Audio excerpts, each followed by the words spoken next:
What in the hell have we just witnessed? The fortress has been breached. India kicked the door down a few summers ago, and now the Windies have waltzed on through. That's right, the GABBA has been breached. You are hearing it correctly. The West Indies have beaten Australia for the first time in 27 years in Test cricket down under. It's happened hot off the press, or about hour and a half ago. We're coming to terms with it, but it's maybe good for cricket. It's definitely good for the West Indies. So we'll be doing the post-mortem of the GABBA test. The West Indies draw the series 1-1 against Australia. Plus India and England live from Hyderabad, and the Big Bash League has come to an end for the summer. The Brisbane Grand Final curse is over. So the Lions, Broncos and the like can thank the Brisbane Heat for breaking the curse for the Queenslanders with the win over the Sixers midweek. NFL playoff football, we'll have a look back at the divisional games, plus preview the massive AFC and NFC championship games tomorrow. NBA, the Bucks bring in Doc Rivers at the expense of poor Adrian Griffin, and not one but two 70-point games this week, with Joel Embiid's 30-point streak continuing, and a 70-point game for him, plus Luka going out and putting up 73 just a few days later. Male Matilda's kicking off in a couple of hours from the Asian Cup. They face Indonesia, plus Jurgen Klopp to step down as Liverpool's manager at season's end. And new final round to feature Dricus du Plessis' middleweight championship win at UFC 297. A lot of people didn't agree with the decision. How did you score the fight? We'll break that down in the final round. Plus, AusOpen, Sabalenka wins her second straight in the ladies. And for the first time since 2005, the AusOpen final in the men's will not feature guys called Novak, Roger or Rafa. A little bit of footy off season, historic week in the golf, and news in the F1. That's me taking a breath. It's a big week in sport. Welcome to On The Esky, Aussie Sports Podcast. We like our Aussie sports. We like our US and international sports. We like to have a laugh and a dribble. Just the two of us here tonight. The man on my left is Shauno. We'd like to shed a beer to start the show to commend excellent work in the sporting arena. Sean, how are you? And who is your shout of beer for the week? Oh, I'm very, very good. Medvedev is up 3-1 at the moment. Ooh. As they've just tennis live, India and England live. Yes, so a lot of sport going on. My shout of the beer this week, though, has to go to Carlos Sainz Sr., not junior, not the F1 driver, but senior, his dad. He's still doing the off-road and doing the rally cars. And he's just won the Dakar Rally for the 5th time, which, of course, is the grueling rally where they go all across the desert and spend many, many weeks covering it. And it's one of the more dangerous motor races, as you will, with a lot of, especially for the motorcyclists as they go across it, a lot of potential injuries and recent deaths actually in that race as well, because it is very dangerous going very, very quick over sand dunes. But congratulations on him for winning his 5th time, and his son flew down to surprise him after he won it. So congratulations to Carlos Sainz Sr. for his 5th win of the Dakar Rally. 61 years of age. I'm no motorsports aficionado, that's for sure, but does that seem a little bit long in the tooth to you to be winning such a grueling event? It could be, but I guess it just shows the quality of the driver and the man as well, because it is a very grueling event, and especially with the it's not like flat road course. There's a lot of ups and downs and a lot of hard work on the systems. So, it is it's definitely a pretty impressive result for him. Well, from one end of the spectrum to the other in terms of age, I'll be shouting, and she can have a beer, 19-year-old Tori Lewis. She's just broken the 100-metre Australian sprint record. Did it down here in the nation's capital yesterday. Beat it by a massive 1/100th of a second. But nonetheless, she is the Australian record holder for 100 metres in the girls, running 11.1 seconds. Was a slight legal tailwind of 1.6 metres per second. I think anything under 2 is play on, so the record will stand. Beautiful. And she's certainly running her best races in the lead up to Paris, which is only 6 months away. So congratulations to Tori Lewis, new Australian 100-metre record holder in the women's sprinting, and all the best for your Olympic preparations. Yeah, definitely.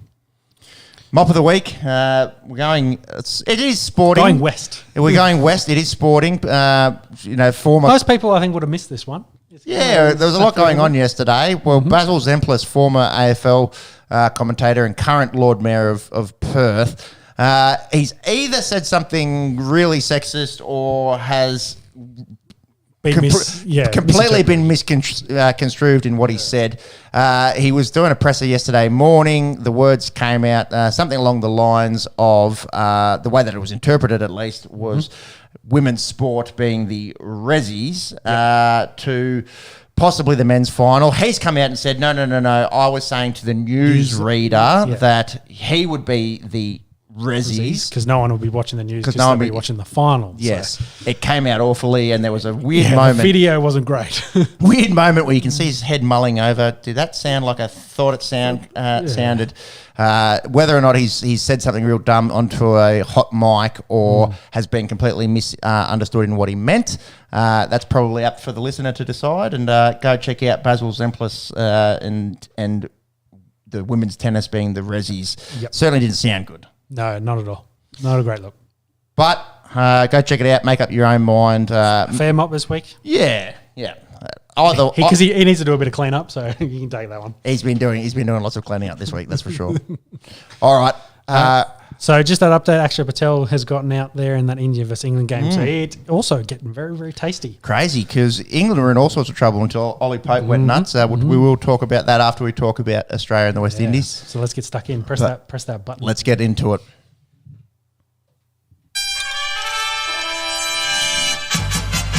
Fortress no longer. The GABBA has been... it's been broken. It's been besieged, and it is now not the fortress anymore. It's just another cricket ground where foreign teams can win down under. We're going to talk about the whole game, but in breaking news, the West Indies have beaten Australia in Test cricket. You are hearing that correctly. 9 runs in the end. 9 runs. One of the better Test matches in recent memory. Let's break it all down. The news leading into the match was a few COVID cases. Travis Head, Cam Green, and coach Andrew McDonald didn't seem to affect any of them really. Maybe Travis Head can blame his performance on a little bit of COVID. Yeah. Maybe a bit of concentration. Who do there at the GABBA for him at the moment? But certainly didn't seem to affect them too much. The boys played. The only thing that really played into it all was the social distancing in the national anthem. Yeah, Cam Green playing gully there for the national anthem, and then also having to social distance celebrations, getting shoot away from Josh Hazlewood. It was funny visuals, but I guess it's what they had to do to stay within lines of the procedures that they put in place. Funny, isn't it? It's 1.5 metres social distancing until... That's his wingspan, bro. Yeah, well, that's true. That's only half of his wingspan, just about, the big greenie. Yeah. Windies go out. They did win the toss and elected to bat. Made 311. They were pretty green. Lucky to get to 311. They looked like they were in all sorts at 5 for 64. Stark tearing through the top order, and then we saw the biggest partnership of the summer from a foreign team with a nearly 150 run partnership between the keeper Josh De Silva and Kavem Hodge. It's nice to see, this middle order score some runs for the West Indies. They didn't have anyone make a century in either of these two games, but certainly got lots of good starts. Definitely. Speaking of Starkey, 4 for 82 in the first innings. Wicket 350, so just behind the great Dennis Lilly. And I think we alluded to it last pod, a really good chance to take 400 plus Test wickets. Yep. So 311, thoughts on that? It seemed maybe par for the... After what the Australians then followed up and did, I think it did. Because the Australians also had their own horrendous start. They're 4 for 24 and then out to 5 for 54. It kind of came out, I guess, the first... say 12 overs, I think they were saying 10 to 12 overs with the pink ball. That's when it was hard. That's when they were getting their wickets. And then when it got soft was when you could play into it and bat. So you kind of had to see out those overs to be able to get your runs. But both teams kind of couldn't in the first innings. And that's where we saw the collapses. And then the guys through the back end in the middle had to bat and had to play well to, I guess, get a decent score. That 4 for 24 you just mentioned, our top order really struggled. Smudge 6, Labuschagne 3, Green 8, and Head getting the first of his 2 Golden Ducks. Really shitty way to get out, isn't it? Yes. Just playing down leg and getting a little feather on it straight through to the keeper. Yeah. Hats off to Alex Carey, steadied the ship with his runner ball 65, or faster than runner ball 65. Crazy scenes. Very, very lucky. With the ball hitting the bail and making a good sound. They all went up for caught behind, and then I think the bowler was saying, "No, I think I hit the bail," and then they slowed it down. You could see it spinning on top there, and it didn't come off. Just a little graze on the top and enough, but just span around it. That almost changed the game. Like Certainly, Alex Carey gets out there earlier. He was on 6, I think. So that's 60 run difference. The West Indies would have won by even more had that bail have dislodged. Big time collapse there in the middle. Collapse continuing essentially for the Australians, but they steady it there with Carey and Usman. Just back to the Carey near dismissal as well. Do you think? And I think the commentators are saying that now that there's lights in the bails and Nice, the stumps. big and heavy. Yeah, I think it actually does change the They also do look a lot physics of it all thicker as well than your standard wooden bail wood. But yeah, I would think. They've probably weighed them all and they should be all the same, but I don't know whether it's a solid piece of timber and then something would have multiple components in it, whether they can absorb the inertia slightly different, maybe. Bit of inertia chat here. Yeah, a bit of physics. You think of a car; it has crush zones and it's designed in a way that those components will collapse on each other instead of being a solid piece of steel. It's kind of what I'm getting at is the same sort of thing. Instead of being a solid one single object, it's got multiple things in it. Yeah. Does that share that extra force coming through it or not? It's a big moment in the game, nonetheless. That's for sure. Very rare. I don't think we'll probably see that again in the next 50 years of cricket. I don't know. Well, I feel like I've seen it a few times now. Since I've seen a few hit the stump and the bail doesn't get dislodged. Just like a little tickle and it doesn't come off. I've seen one where it pops up and it sits back down in it, but. Yeah, nothing. I haven't seen one roll over. That was the first for me. I feel like it's been a little bit more regular than what we were used to. Maybe that's a bit of recency bias. I'm not sure, but I feel like it never used to happen, and now there's a couple in recent memory, like you say, where it's just nicked the outside and the bail hasn't come up, or it's popped up and come back in. Maybe there is a bit of physics to it all. I think I heard someone saying as well that stump that hit it down too far as well. So it didn't look even. Yeah, it wasn't. So. I think there's probably a whole setup and a way to do it, but they got it just slightly wrong for that one, unfortunately. Made for a more interesting test match because, like we said, it would have been very different if Carey goes for 6. Really good knock there, and Usman, the Test cricketer of the year, 75 off 131.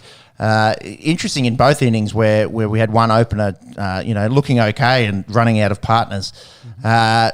Pat Cummins, also really good, 64 not, his highest test score ever, and he was announced as the ICC Cricketer of the Year. Probably the big talking point from the innings was the declaration. Okay, so we declared 9 for 289. With a wicket in hand. So with a wicket in hand. Hazelwood still to come out. Cummins out there looking pretty good. There was about half an hour left. We obviously wanted to have a bowl at them. How many overs did we get at them? I think we got 5. 5 after the changeover. Maybe it was 6. We got a wicket. So I feel like, look, you can Monday morning quarterback it. You can look at it in hindsight and say, oh, well, we could have used those extra 10, 20 runs that they may have been able to scrounge together. Yeah. But they did get the wicket. Yeah. So I think that's at least a push in the way that I'd interpret it. Yeah. If we get 2, then it's certainly the right call. If you get 0, if you have a bowl at them and you don't get any, and then they get to go out there and the sun's up and the ball's not hooping under lights, then I think it's the wrong decision. We saw Josh Hazelwood, he's an excellent bowler, but it's hard for him to stick around. Cummins, though, was batting quite well. That's right. So he could have manipulated the strike and just thrown the bat at it, and maybe he gets 10 off 20. He could face another over and get 10 runs, if he's throwing the bat at it. So, and hindsight again, 10 that was the difference. That's the difference. 10 would have been nice. Yeah. I thought they got a little bit more than 5 because I was the same thing as you because I thought one for about half an hour. Yeah. Who took the who took that wicket? Was it? I'm trying to figure it out. Was it Hazelwood or Stark? The first wicket, or hold on. First wicket, was second innings. Chanderpaul, so that would have been Hazelwood. Hazelwood. So I think he bowled. So maybe it was the 6th over. 6 over. Oh, and that was the 6 overs. Yeah, I thought that got made closer to 10, but I could be wrong. I was thinking the same as you, that the return on investment, as you will, for one wicket maybe wasn't quite there. For the 2, definitely, I think they made the right call. 1 wicket, I know again because they're trying to get the hard ball in the evening slot, trying to get as many out as possible. I just feel like 2 would have made it feel right. Yeah, 2's the right decision, 100%. Yeah, 1 and one's push. I think it's pretty close. Maybe you could have done with the runs. In hindsight, they needed the runs, and with the way Cummins was batting, maybe face 1 more over, throw the bat at it, try to get 10, and then get out, and then do a switch over, and you still end up with your close to 5 or 6. But yeah. It was the 8th. It was the 8th over when Chanderpaul went 7.3 overs. So.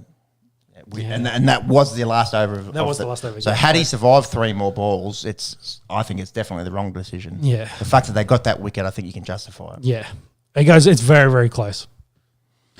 Anyways, hindsight's 2020, isn't it? Hindsight, big time 2020. Another, like you say, 10 to 20 runs there would have been nice. But then I suppose you can also argue butterfly effect. Then, they've got to go out and we bowl 6 overs and they don't get a wicket. Or the other way, we get the runs, we get what we're after, 10 and 20, but then Chanderpaul and Braithwaite go out and the sun's completely up and the ball's not hooping around, and it just changes the whole outcome of the game, I suppose. But certainly highly talked about the declaration there with 1 left in the sheds. West Indies go out, they make 193, lots of starts. So Mackenzie, Athanase, Hodge, Greaves, all making a few runs, but no one going past 50. Josh Hazelwood, very good. Nathan Lyon, very good. 3 for 23 for Josh and 3 for 42 for the GOAT.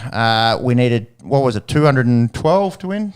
216 to win. 216 to win today. And things were looking fine until felt like cruising. Like once Cam Green came in and he was cruising along. He was getting up into the 40s, and then Steve Smith was still around. Like, he felt good. There's another 100 runs to get. When we were 2 for 112, I had no worries whatsoever about losing the test. Yeah. Enter one man. Cam Green gets out, and we have to talk about it. So Shamar Joseph didn't play in the first 15, 20 overs of the innings. A lot of people thought... He bowled 1 spell, 11.5 overs, I think it would have been. I think, that's right. He bowled continuously, didn't he? Mm-hmm. Yeah, 11.5. 7 for 68 is what his figures finished with. Copped an absolute toe crusher the day before. Lots of people thought he had a broken toe. Yeah. Comes out, didn't seem to be affecting him at all. Yeah, he was hobbling back and forth to his boundary spot, but wasn't hobbling when he was running in. No, not at all. The bloke was regularly pushing 145. Yeah, genuine pace. Yeah, saw a couple of 149s, and 149s, 0.2, 0.3, 0.4. Like, almost digging at that 150. Like, real pace. And I think maybe the defining moment of the Test match was the in-swinging Yorker that Travis Head cops first up. We spoke about his first innings where, he tickled one down the leg side. He got another golden quacker, so the poor bloke who we've spoken very highly about on the podcast over the past 12 months gets a king pair. Yep. Then not a great record at the GABBA either. No, well, his last 4 balls that he's faced at the GABBA, he's gotten out four balls, because he had a golden quacker last year in the second innings against South Africa. He did have 90-something in the first. But that does mean the last 4 balls that he's faced at the GABBA, he's gotten out. So that sort of plays into your head shortly. At this stage, still, no dramas. We've got a reasonable middle order to come in. Smudge is looking good. Yeah, I will say Head, he shot to play to Joseph. It felt lazy to me, the way it's just like, this one looks worth hitting, and I'll throw it. He wasn't assertive, I think, in the shot he was playing in the second innings. In the second innings, but I think Joseph's ball was also. I think the ball was too good as well. I think he just caught one swinging in at his toes, and he couldn't get his bat down quick enough. Yeah. And that's what I mean. Like, it looks lazy. Maybe he was just a step too slow because of his first ball. Yeah, I think I wouldn't call it lazy. I think he just got one that was way too good. Yeah. Wasn't expecting the upper pace, and I don't think any of the boys were expecting. And there was a bit of extra bounce in some of them as well. But getting that first rock as well, when it's just seaming in, hunting, bottom of off and middle. Yeah, I don't think anything came down to shot selection. I just don't think he was up to keeping that ball out, and I don't think 90% of international cricketers would be up to keeping that ball out when that's the seed that you get first up. Oh yeah. Still wasn't panic stations. Marsh gets out for 10. Carey gets out for 2. I think this is maybe when you started putting in the... worried yet? Are you worried? I said, nah, I wasn't worried. Smudge is still there, 4 to go. When Smudge was out there, 60 odd. Yeah, I wasn't worried whatsoever. Famous last words, I suppose. Mitch Starc was throwing the blade around. He made 21, so, third highest score in the knock. You can't... criticise, I suppose. It did seem a little reckless to me at times. I think he got more and more wayward as he got into his innings as well. Yeah. And anything that was short, he was just trying to smack. Yep. Because we skied one over the keeper and was safe. It was like, and then the next ball times, was the same. He skied it straight up. And he's trying to play pull shots, and the ball was just getting on him quicker than what he expected, and they were popping up. Cummins goes for 2. I think this is when I was worried. Yeah. This is when I was worried. Nathan Lyon goes out there after the tea break. We still only needed 26 or something with 2 wickets in hand. Yeah, 25. And then Gaz goes, and then it's like, oh shit. Yeah, Joseph, we've got to protect Hazelwood. Hazelwood's got to try. Smudge has got to do his best, and Smudge did as best he could. Well, what is he meant to do? He looked really good. He looked like the Smudge of old, but just ran out of partners. And Hazelwood kept out a few early on. They had the field back for Steve Smith, and they weren't taking the singles as per the textbook, I suppose, when it's an opening batsman batting with your number 11, trying to manipulate the strike as much as possible.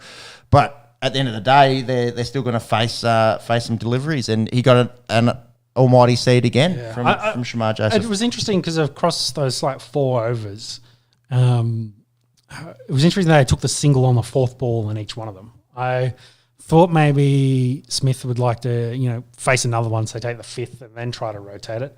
But I guess ideally at 6th ball, isn't it? Yeah, but then the field comes in. I think that's their worry is as we get deeper, they're going to bring him in close and make it harder.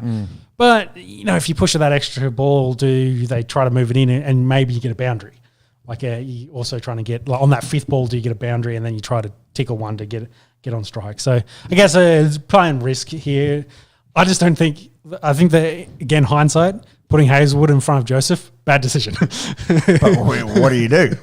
Play as many as you can and then try to rotate it on the last one. But then the field all comes up, so you've got to have to then play a pitching wedge to try and keep it in the field of play and only run one. It starts getting very difficult. It does, yes. So I think ideally it happens on the 5th ball, and then your tail has to face one and survive one. If it gets down the 6th ball of the over, there's just a lot of variables, and then you're exposing your tail ender to be facing 6 rocks perhaps rather than the 1 or 2.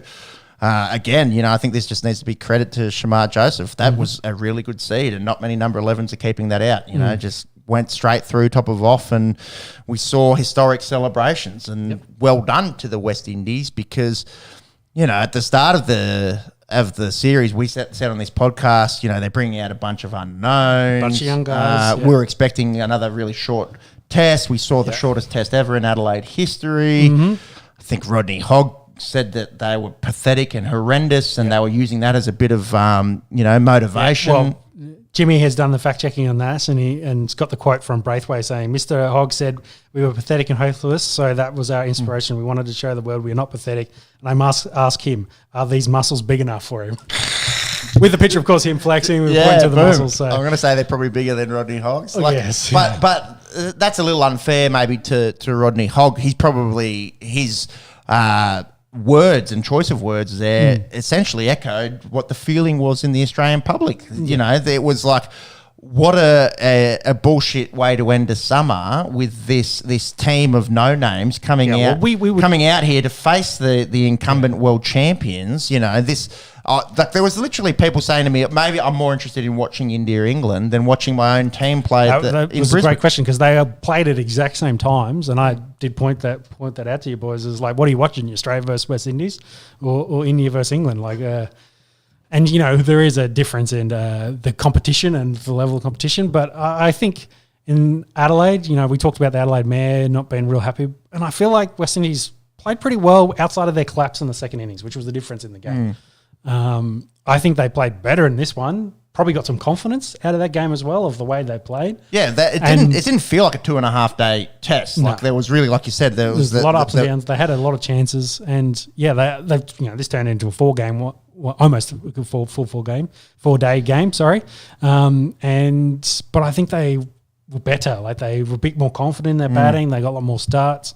I think Sinclair coming in was an interesting, you know, again another young guy that they're looking to try and build. Didn't get much options with the ball, but he had 50 and how was a backflip? Backflip after getting Nathan Lyon. Like, what about the vertical? Did you see he had like if he didn't have a career in cricket, he'd have some sort of athletic pursuit. Yeah. I think that's probably going to be the concern for some of these guys going forward is they're now shown their talent. You know, I've seen the jokes doing the socials already. It was like how long before Joseph is signed to an IPL team and you never see him play for West Indies again. And that's a concern. That's where they've got to try to get their funds together and get some remuneration, play more Test cricket and some incentives to keep these guys playing Test cricket, because you don't want to be talking about Shamar Joseph in 10 years' time and like, saying where to go, what happened. Yeah, well, I'm sure it's not going to happen. Like, he's too talented for us to lose complete sight of him. Yeah, but is he become a T20 specialist? Well, that's right. Does he you know, go in the same vein as a Dwayne Bravo or a Corin Pollard or these guys who are immensely talented, and nothing against them, who did play a bit of Test cricket. But the West Indies have severely missed guys like that through the back end of their career, and they've just been playing the T20 circuit. And you can't fault them either because of, you know, the economic background that a lot of these guys come from. We spoke about Shamar Joseph on the last pod and the essentially poverty that they're coming out of. So if they are to, you know, take up those juicy offers and play T20, it's not their fault. I think that's where the West Indies board and maybe even the ICC needs to sort of step in and share the funds a little bit better and try to keep talents like this playing Test cricket. Yeah. Watching him, it felt like Curtly Ambrose was bowling 100%. You could see like he looks like a megastar. After that first test, we're like, and this just confirmed it. Like he came on and took all 7 wickets. Yep. He won that test match essentially for him. He ran through the Australian side. And same thing in Adelaide. He got 4 guys out. We're just bowling them. Like that's just crazy. And the pace with a broken foot, broken toe, like genuine pace. This is Michael Jordan flu game style of stuff. This is unbelievable. So credit to them, and you know that's their first win in Australia since, what did we say? It was 97. 27 years. Yeah, and you've got to go back to guys like Courtney Walsh, Curtly Ambrose, Brian Lara, Chanderpaul Senior, Ian Bishop, who was in the commentary team. Like it's the first time beyond recent memory, it's the first time this millennium that we've had a West Indies team down here that have got to tear away quick. That's instilling fear in our world-class bats. Yeah, and I think the other guys, you know, lifted as well. I think everyone's pace was up. The other Joseph was bowling really well, and Roach even was quicker. His pace wasn't elite, but he still got some handy wickets in that first innings. Yeah, but I think it was better with GABBA versus Adelaide. I think they're, you know, we're probably a little bit down, and I think they built confidence in that game, and you know, having Joseph there just like really lifted them. I think they, you know, the emotion and the momentum probably lifted and helped them through that. And you know, maybe the crowd at the GABBA didn't help the home side at all. We got to talk about it. It was dismal. The Australia Day crowd really good yesterday. Like today, you can kind of understand. All right, there's probably a lot of people that are back at work tomorrow. It's the end of a long weekend. It's a day-night test. Yeah. I kind of get it today. Yesterday there was no excuse, and it was fucking close to empty in there. Well, Shields type crowds is what we're talking about, and you know, I wonder if they missed out on a great cricket. I watched most of both days while doing other things. So, but I just feel like, if you're getting 10,000, say 10 would be nice. Yeah, 10 in there. Maybe the noise, maybe a little bit of extra G up there helps the Australian side get over the edge. No, cheering helps. Yeah. We all know cheering helps to a degree. But just for a little bit of atmosphere. Yeah, exactly. It felt Shield-esque, didn't it, yes. when Shamar took that wicket of Josh Hazelwood, and you could just hear everything. You hear the death rattle of the stumps, and you don't hear a pin drop in the stadium. Yeah, when Stark hit his first one, straight driver hit for 4, it was super loud. The perfect connection. It was like hear the echo on the back. But there was nothing else. It's like, oh, okay. Yeah, you knew it was real quiet. And I just feel they didn't. I'm not going to say the Queenslanders didn't get around the day-night test as much. Maybe it has to be an Adelaide thing because they obviously got around it and loved it. But, those guys, what was it, 10, 15,000 showed up for an hour of cricket that they knew it was going to be an hour passionate, of cricket. Yeah, really passionate. And we got nothing in a much better quality game, I will say, and a more interesting finish. So what you're saying is that Queenslanders have no spine and no passion when it comes to cricket, rugby league or else? No, rugby league definitely different, as in pseudo winners for that. But I'm barking up the wrong bush with that one. Yeah. It's just like, what's the recent record? Yeah. It's sad, man, and it's a little concerning. It's a little concerning to see those kind of numbers in a home test on a long weekend. Mm-hmm. I suppose the only thing that we haven't mentioned is the heat and the, it was also again the oppressive for conditions. both teams. It was fucking hot and humid. Like there was predictions for lots of rain. There was the cyclone that was meant to hit Townsville, but I think it kind of ended up being a lesser storm by the time it hit land. But they were expecting lots of rain across nearly the whole state, which led to a lot of the humidity. Queensland's generally pretty hot and humid anyway, but elevated. So there was a lot of drinks taken, a lot of glove changes, a lot of shirt changes. A bit of rhetoric about slow over rate and slow game time, etc. In the end, it probably didn't matter or take away from the spectacle that was the test. But if we were getting deep on day 5 and we'd lost 50 odd overs throughout the last 5 days, we'd be talking about it a bit more. It was interesting to see the sweat pouring off the boys in the slow-mos, and I don't think I'd seen professional athletes be so sweaty in I gotta say in a while. Yeah, how deep are we? The missus not listening, so some of those rigs with the sweaty t-shirts all over them, like the boys are looking in shape, that's for sure.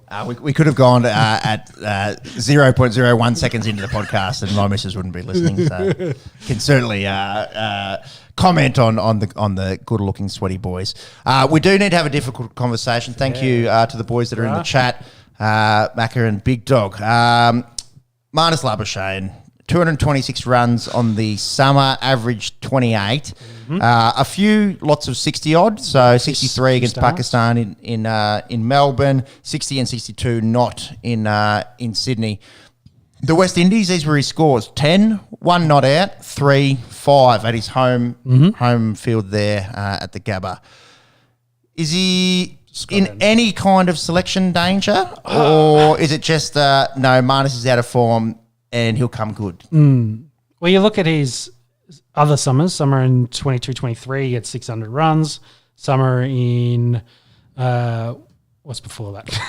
21-22. He had 335, so not as lean, but a little bit lean. And then he had 400, I think, in the summer before that. So, again, we're talking post-COVID cricket at this point. It's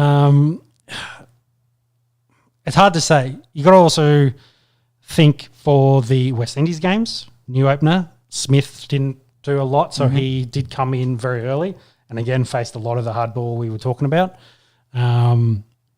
Some talk about, the Warner had been doing the same to him, barbecuing a little bit, getting out early, and he's going in quite often early. But maybe we should expect that by now, that he should be ready to go and ready to face a lot of ball. He didn't look comfortable. The whole series, he's getting squared up, as Mac is saying in the chat. There was never a point where you thought, he looks on. Yeah, he looks on. Marnus is comfortable here, and he's going to go on to make a few runs, at least in the West Indies aspect of the summer.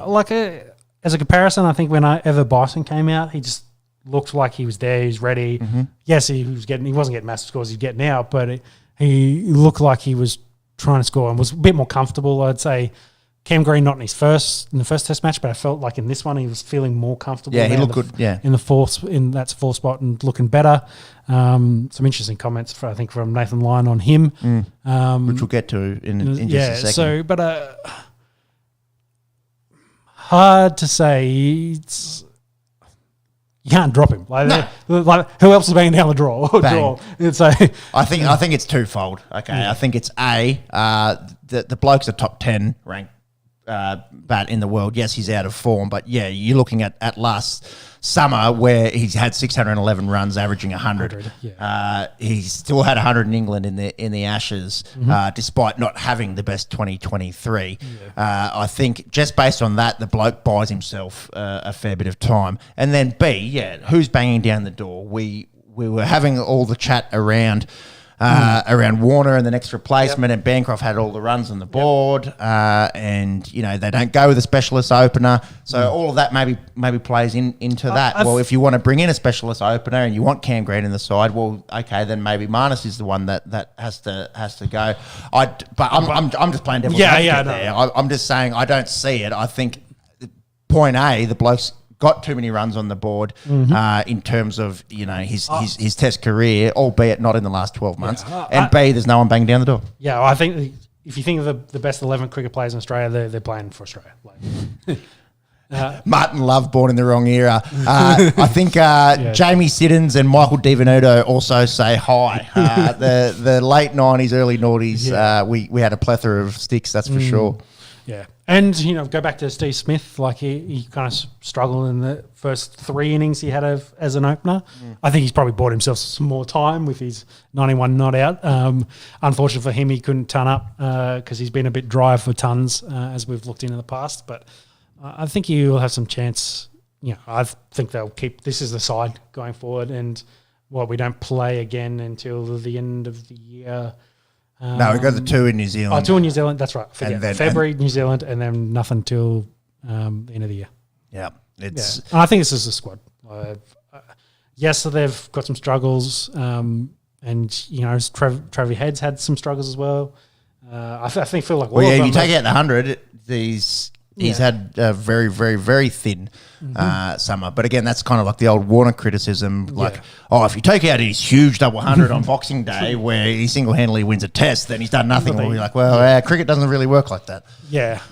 And I think that goes for basically all of them. Outside of Usman, I think everyone else has had their ups and downs this summer. I think Usman's been the only one who's been super consistent throughout the lot. So, yeah. $15. Before the test, Shamar had my curiosity, but now he has my attention. Go 49ers. I want to Brock and roll all night and Purdy every day. Very good chat there, Big Dog. We should be paying you $15, I think, for that in the chat. And we will be rolling into the NFL very, very shortly. Shamar Joseph, we won't suck him off too much, but we went into a fair bit of detail last time on the pod. The bloke was unknown a few years ago. He hadn't. This is his second test, bro. And he's out there looking like Curtly Ambrose. Yeah, he is. So there's a few takeaways from mine for the West Indies. They have talent. The talent is there. It's there. They just got to develop. They have to keep him. They have to keep him. He doesn't really even need that much developing. True. Do you know what I mean? If he can go down under and rip through us, so-called hard conditions and absolutely tear through us, much like his predecessors did in the 80s and 90s. It's just a financial thing. If he stays in whites, he's going to be a megastar of Test cricket. This is huge for West Indian cricket as a whole. Massive. Have you seen some of the video, like Brian Lara and the guys, the coaching staff, like in tears? Bro, Lara didn't say a word. Like in that last half hour, like he wasn't talking. Yeah, he was just enthralled. He's meant to be commentating, and you could just tell. And you could this means a lot. Bloody oath. So that has certainly paved the way for a young generation of West Indian cricketers who would have watched this and gone, okay, cricket's not dead in these nations, and then see, the Test cricket as a whole, and we've spoken about a lot on the podcast over the last few years, and we're really worried for for the future of Test cricket, and it just being India, Australia, and England. No, there's people that are still passionate about Test cricket, and there would have been waves through the cricket world. You know, how many Indians and English people and South Africans and Pakistanis have woken up to the news or been following along in their early mornings and gone, yeah, fuck yeah, West Indies. Like, you know, they've gotten a win in Australia. Imagine if the West Indies knocked off England in England, how we'd be reacting to it. Yeah. So it's important for a lot of things. It's important for Shamar Joseph. It's important for West Indian cricket moving forward, and it's important for Test cricket. Yeah, I agree. They just I think go back to it. They need to play more Test cricket. Yep. So get more competition. See if they can, travel, go play England, go play India, etc. So the boys are making some interesting comments in there about Pukoski. I think he got hit in the head last week, didn't he? So Will's always is one of those ones that what's the punting that made him the heir apparent? Like I think Australia made him the heir apparent. I think we did on this podcast. Yeah, like the talent's definitely there, but you know, there's the concussions, one, is an issue, and two, he just needs to get back and be playing good cricket. I just, like I said, I don't think there's anyone there banging down the door. The best 11 are in the team. I just don't think we could be making wholesale changes or anything. Pukoski needs a good 18 months of solid cricket under his belt. Yeah, just do what Bancroft does and then don't get picked in the team. So probably doesn't have the priors with Sandpaper Gate and everything that plays into it in that sense. True. India and England, we've been watching it, and it's getting very tasty. Well, it's really swung over the last few minutes. England in the box seat now. India currently 6 for 119. They need another 112 runs. Shreyas Iyer's still out there. You'd feel as an Indian cricket fan that whilst he's out there, there's still hope. But that deep tail that Jadu often comes down and scores runs. You know, the bloke's gone. He's just been run out. Yeah, it's a difficult way to get out. And the keeper Bharat, who's only played a handful of Test matches, is out there, and they're going to try and save this Test. I'd have to see it again, see if he got barbecued in that. But I think he was just trying to take quick singles, and Stokes has just done him in there. And after, I think, did Deja get 80 odd in his first inning? So yeah, this pitch looks like it's doing a lot for the spin bowlers as well. So the Times looking up from the notes and watching the game in the background. Yeah, you tell they knew what the pitch was going to do when Jimmy Anderson's not in the team because they had to pick 3 spinners. So yeah. So briefly wrapping up the Test match there in Hyderabad, England batted first, made 246. Ben Stokes pretty handy with 70 odd. The Ravis taking 6 for between them, and then India go out and make 436. Notable bloke not playing. You might have heard of the name Virat Kohli. Personal reasons, a lot of speculation online as to why Virat's not playing, but it's confirmed that he's out of this Test and the second Test. Which means a little bit of a reshuffle in terms of the batting order, and Yashasvi Jaiswal coming in. He looked pretty good, run a ball 80. Yep. He's had a really good start to his Test career. He's only 5 Tests in. He scored a big 170 on debut, and if anyone's fan of the IPL, seen what he can do in the short format. KL Rahul makes some runs, and India, as aforementioned, finished with 436, so 190 runs ahead of England. And now we're looking at England in the box seat, in this Test. So Ollie Pope was the difference. He went out and made 179 not, and gave England the box seat. Sorry, 179 not at start of play. 196 he ended up with before getting bowled by Bumrah. So he made close to half of their 420. Yeah, just watching. They did try to take a quick single, and Stokes just in the field was too good. And then watching some of that, if Root bowled in India exclusively, his numbers would be amazing. Yeah, he'd be the best spinner of all time. If in India. Michael Clark took 6 for 7, 6 for 9 in India. It's I think if you can get the ball to turn somewhat, I think you can have some success on day 4, day 5 in India. Oh, definitely. We'll follow it as it plays out. We do have a touch more cricket to talk about. The Big Bash. We spoke last episode. Is it good? Is it good? And it made me actually reflect and think, maybe we are the Seymour Skinner, out of touch, old man shaking fist at cloud kind of type operators, where I've just had my head in the sand and I'm like, Test cricket is a pinnacle, get fucked, it's pajama cricket, I'll watch it if it's on. But the numbers are starting to tell a pretty drastic story. Well, I think they had success with the changes they made to the season this year. It was the highest attendance since Big Bash 7. Yeah, and I think making the season shorter, fitting it into the school holidays has really played a big part in it. I think they've, that one improvement alone, I think really, really helped. And then, of course, they got some big crowds with a few more games from the Australians playing than usual. Yeah.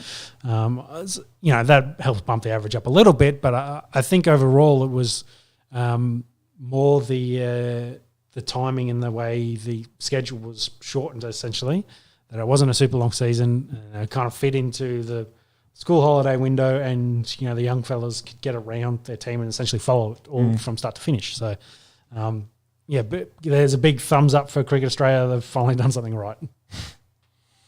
We'll recap briefly the finals. The qualifiers, Sixers beat the Heat. Ben Dawes 5 for 21 in that one. That did happen prior to our pod last time. So the games that have happened since, the knockout, that was happening live as we podcasted last week. Good old Esky curse. We're like, we'll see the Perth Scorchers take on the Sydney Sixers in the final. Didn't come to fruition, didn't even go close as the Strikers won in Perth by 50 runs. Jake Weatherall pretty good in that, but it was all about the spinners for the Strikers in Lloyd Pope and Cam Boyce getting the job done. That brought the Challenger, where the Heat took on the Strikers at Carrara Stadium up there in the Gold Coast, and enter one Josh Brown. Seen bits and pieces of him throughout the Big Bash. Didn't think he had this in him. No, not 140 off 57.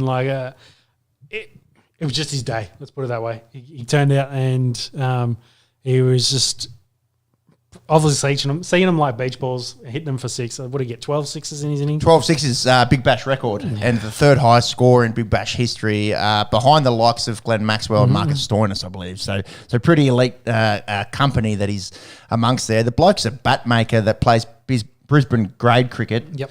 I don't even know if he's played. Maybe he's played a handful of games for Queensland. And this is kind of the beauty of the Big Bash in that it's a huge coming out party for him. Yep. Like if this is maybe hyperbole, but there would have been IPL franchises that have gone, okay, well, maybe if we're not giving him a contract, he's one to watch in the next Big Bash. It's an unbelievable,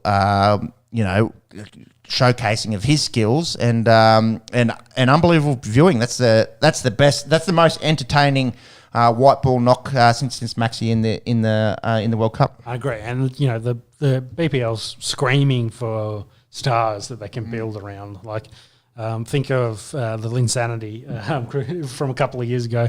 That's the kind of thing that they want to be able to bring in a market and sell, because most likely they're not going to have the Australian guys playing in the games regularly. So, who's our Big Bash stars that we can market? And, someone like Josh Brown putting that himself on the map for them to kind of see. And I think it flip side of that also, Spencer Johnson. Yeah. Get to another guy that, is, some of these guys maybe not banging down Australian spots. I think Johnson is. Yeah. But some of the others, the guys that are up top tier kind of Australian talent, not playing in the Australian squad, but should be being marketed as the future stars, and you could probably build a Big Bash league around it, and sell jerseys, etc. Yeah, that's the kind of thing I think they could be doing for some of these guys. So Spencer Johnson is a superstar. We saw the hefty amount that Gujarat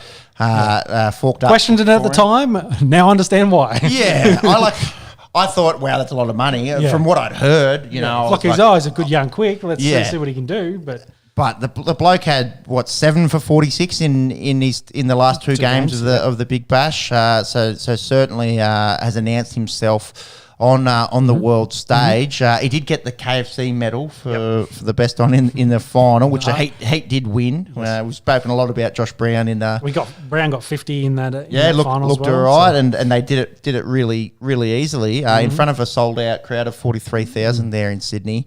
Thoughts on the medal? The KFC medal, it was. There's a bit of chat getting around online about that. Yeah, well, about the Norm Smith and Clive Churchill, and then you win the KFC medal. I don't care.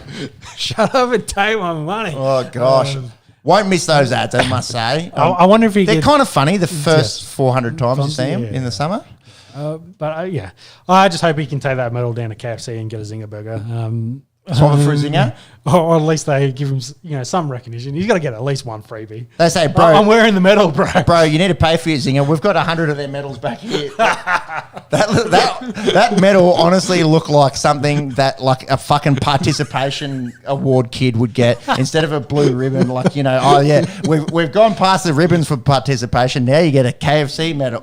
Like when... Out of all the hype that we've just given the Big Bash and the seriousness of us really needing a T20 league that is not going to rival the IPL, but that is in the same ballpark, they come up with that shit for the player of the match. Like seriously, that was horrendous. Like who's? I guess the issue is Big Bash League is young. But still, young-ish. But still, you've probably got a retired star that you could name a medal, after. He only just retired, but I was, immediately thinking Aaron Finch medal. Aaron Finch medal. Yeah, it doesn't have to be Finchy. Maybe you can go back, even if you really want to go back. Just pick someone. Right, the late Andrew Symonds medal. We're talking about it in the chat. Which cricketer that kind of just missed T20 era that you would have loved to see play more T20 cricket. I was like Roy, like he was fucking built for T20 cricket. Like something like along slightly more meaning than a KFC medal. That means a little bit, the Allan Border medal. Oh, it means something. There's some sort of meaning attached to it. The big difference with that is you can't sell that though. You can sell the KFC medal. KFC. I suppose. Hopefully they've got six figures for it. I probably think they got five. The amount of advertising and buckets on heads and fucking indigestion and heartburn and destroyed toilet seats the next day. I'm sure KFC did fine this summer. I don't know who the parent company that owns KFC is, but they must have one airtight contract with Cricket Australia to make them their bitch so much in all this advertisement. Anyways, medal aside, well done to the Brisbane Heat.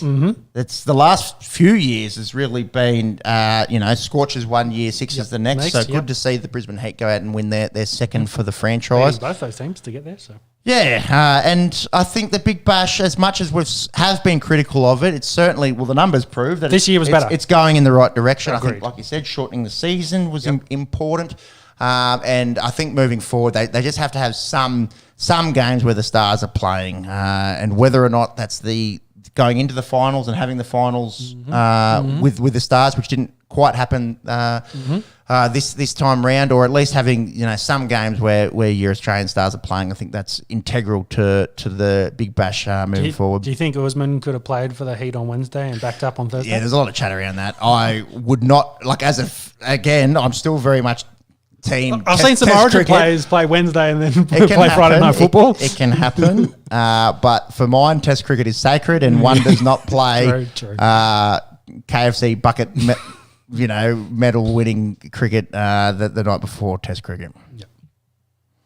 Bit of stats: Matt Short, 541 runs in the tournament, leaps and bounds ahead of the next, who was actually Josh Brown, who only played 9 innings. Yep. Bloke is in the squad for the ODIs upcoming. I think on form he has to play, whether or not that's opening or top order somewhere. I think he's done everything that he needs to do to get his Australian start. Josh Brown, the highest score, the only 100 of the Big Bash, and he did it with style. Most sixes ever in a Big Bash innings. Most wickets, Xavier Bartlett. He's also in that ODI squad, so hopefully see him get a few caps. And Ben Dwarshuis, the best figures there. Did Spencer Johnson make that squad? Yes, I think so. Let me get the ODI squad. So that's the next lot of cricket that's coming up. There's an ODI here in Canberra, I think the second one. It's a Tuesday night. Yeah, because there's some talk about if Spencer can keep here this form and trajectory, being a left arm quick, is he a ready replacement for Mitchell Stark when Stark wants to hang it up? I think Stark's got probably at least another 2 years in him, but I can see where the comparisons come from. Fiery left arm. Exactly. Yeah. Yeah. We're, again, thinking about that Ashes in 2 years' time. Will all these boys be there to still go around? Probably. But, do you start getting someone like Johnson ready to walk into that squad?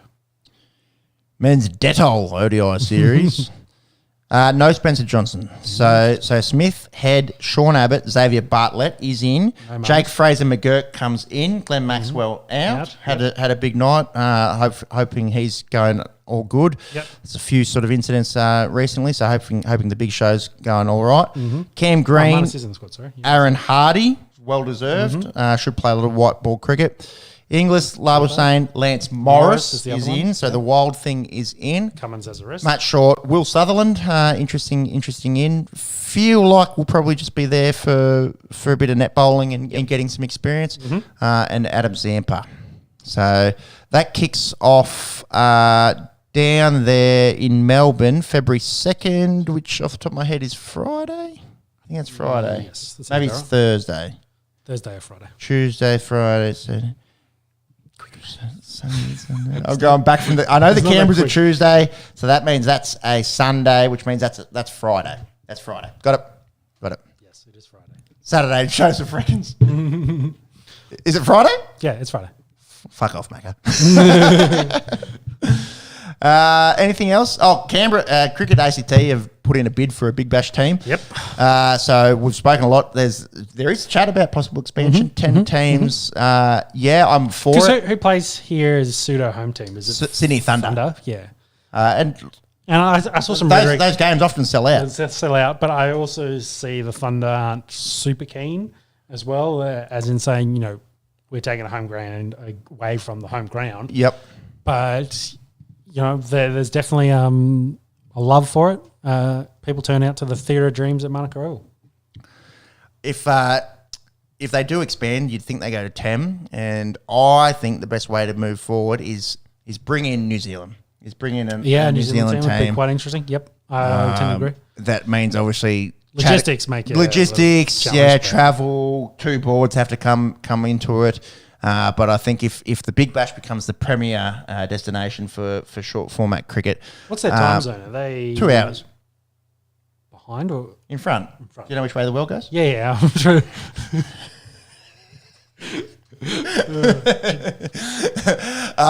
So much like it's flat, bro. It's flat. Much like the NRL. I was just trying to work out whether would that fix some of our issues with playing against the test teams, and the answer to that is no. It'd be later. Like I don't think you'd fit. For mine, it's a no-brainer. Yeah, I think having a team out there makes a lot of sense. Yeah, or 2. Exactly. For the growth, but I don't know if the scheduling wise and putting what times you play those games to make it sort of make sense. Working around the Test cricket is what I was trying to calculate. Yeah, and I'm sure that they'd be okay with that as well, because New Zealand's not quite in the same ilk as South Africa and the West Indies for Test cricket, but they're certainly heading that way in terms of retaining players playing Test cricket. Jimmy's Monks' comment there is pretty funny about get to New Zealand before the BCCI does and creates a new New Zealand T20 league. Fucking oath. Wait for the Mumbai Indians Whakapapa to come out. That's their best franchise yet. I think they're more likely to buy the Big Bash and pennies on the dollar and then do something with that if they really want to. Probably run in the ground, kill it off so that their other leagues can be more successful.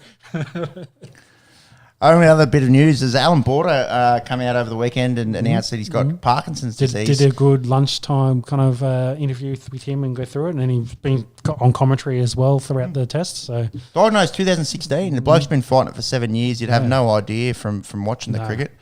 Started off as hip pain. It's pretty Insidious sort of onset, and it's not a nice neurological condition. So thinking of him and Captain Grumpy, you wouldn't be able to tell from watching cricket recently. So hopefully he's all good, and hopefully we get to see a fair bit more of him in the box, because he can be a cranky old bastard, can't he? But he's also very knowledgeable. So. Yeah, exactly, and he's one of Australia's and a connection best cricketers of all time. Agree.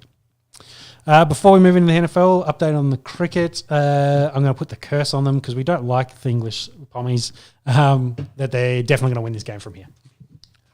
If there's anything that I possibly hate more than England these days, it's Cricket India. Because this game is in India, I think it's big again for cricket. Yep. If the Poms can knock them off. Yeah, well, Hartley, Leach is bowling at the moment. Roots, they're just going all spin, and it's turning absolute miles, and the bottom of the order is really struggling with it. They've down with 3 wickets to get with 111 runs in hand. So you hate to say Indians getting turning deck, a deck that spins and having to bat the fourth innings and it not paying dividends for their own interests. Thank Ellie Pope, getting almost 200. Really changed this Test match. Thank you. That is cricket. He broke his ankles. We'll have a quick look back at the NFL divisional round. Some really good games. I think the wildcard weekend was a lot of one-sided affairs. Outside of this first game, it really went down to the wire in the other three. Ravens look pretty good in a cold and windy Baltimore, coming out winners 34-10 over the Texans. Lamar Jackson, MVP. I think for anyone that's still not convinced, the bloke showed it in this one. Only had to throw for 152 yards in the air, but 2 touchdowns, 0 intercepts, 100 yards rushing, 2 touchdowns on the ground. Pretty good. Yes, I would say he's pretty good, Macca. I would say he's possibly very good. Despite not quite having the numbers that he had in his own MVP season, from watching football, I think he looks like the most valuable player on probably the best team in the NFL. Your thoughts? I tend to agree with all of that. And I was just checking the weather for Baltimore tomorrow. Cold, rain. So very gritty kind of Baltimore game incoming, I believe. For this game, they were just dominant. And I think the Texans maybe didn't overachieve, but I think they probably went further than they were hoping. And I'd say they overachieved on the season. I think they've done really well and got a lot of young talent they can build around. So, Ryan's there as head coach. I think they've got a bright future. Just go away and add a few pieces and come back. There's only a few things that let them down. Discipline was really bad, and they couldn't establish a run. It's an old adage in the NFL. When playoff football rolls around, you have to be able to pound the rock for whatever reason. I don't know if it's the cold weather. I don't know if it's the toll, the attrition of the season. But teams that tend to win playoff football games are able to run the ball.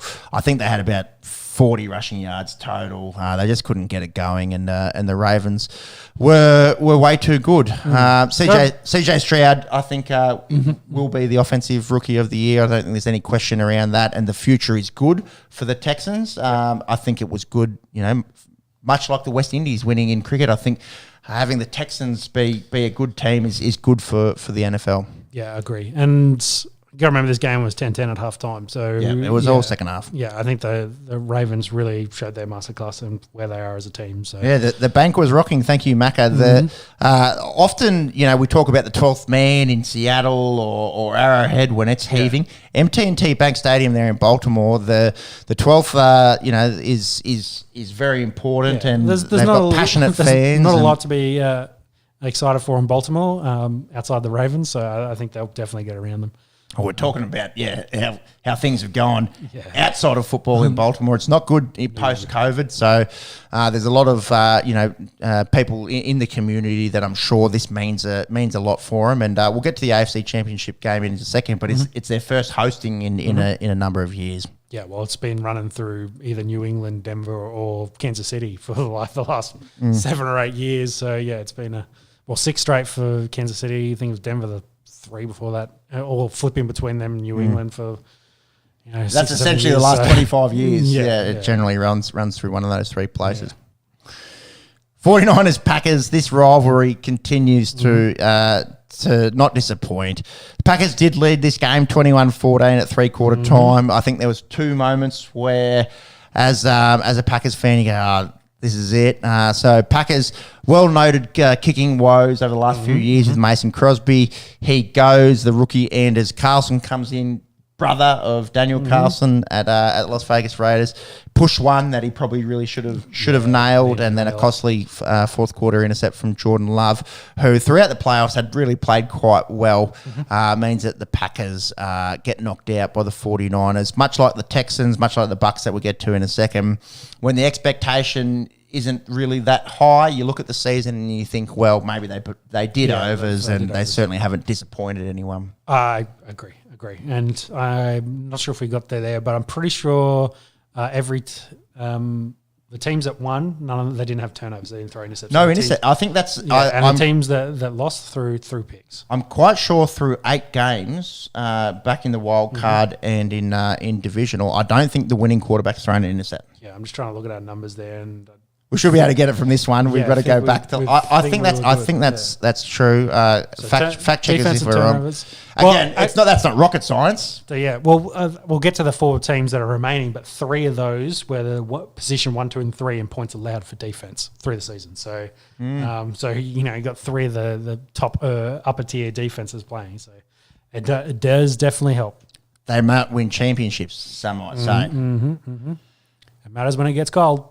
Sure does. CMC was CMC.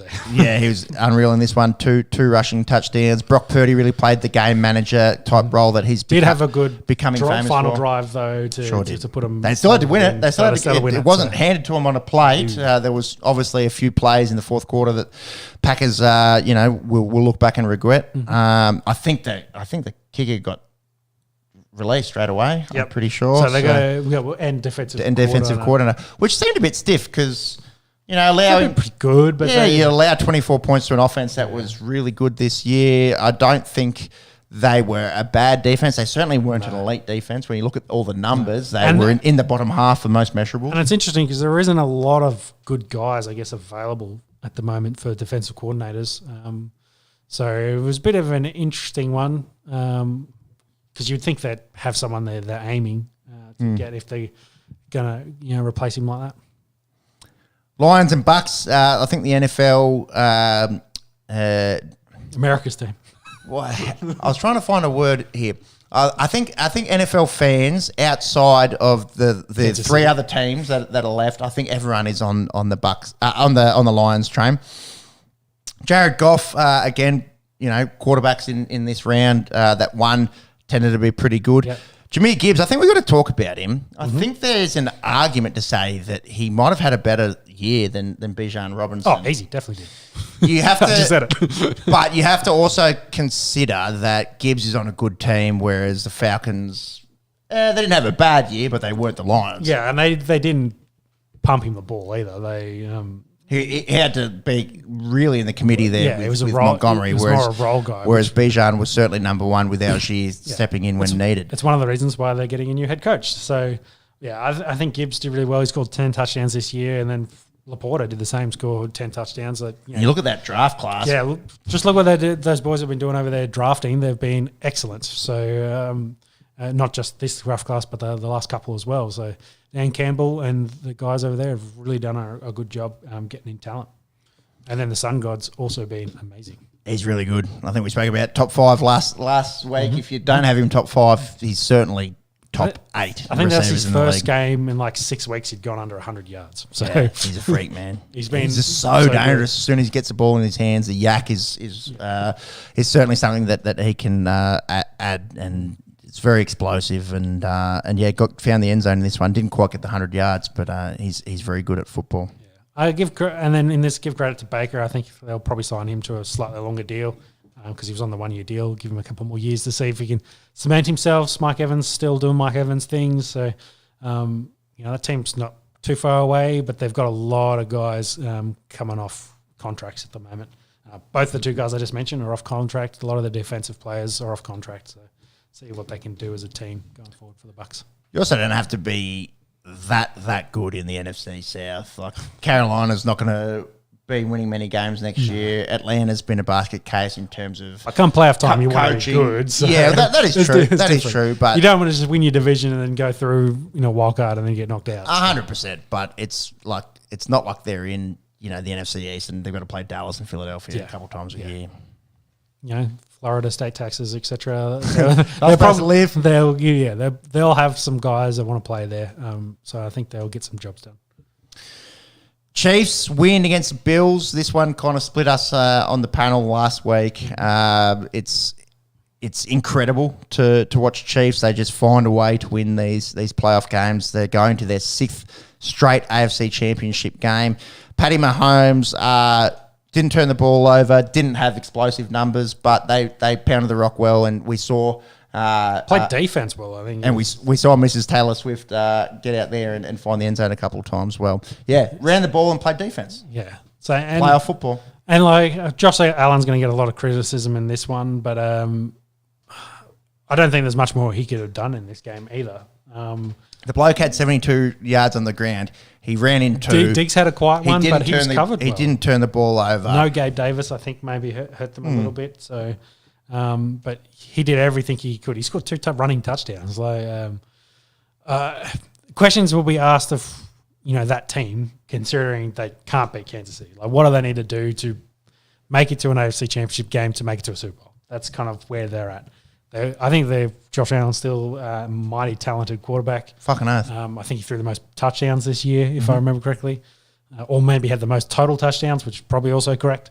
Either way, either way, he's still a talent, and I think there's issues elsewhere on that team that they need to sort out to potentially push him over the edge. Do any come to mind? I think in recent years it's been the inability to run the ball outside of Josh Allen. James Cook had 61 in this. Ty Johnson had a few. They had 100 yards from their running backs. Their running backs look good towards the end of the season. Yep. And I think they've probably got enough talent at wide receiver as well.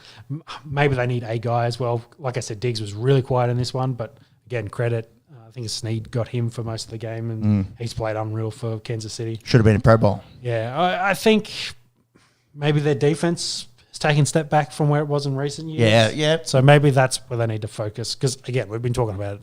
Come playoff time, you've got to play good defense.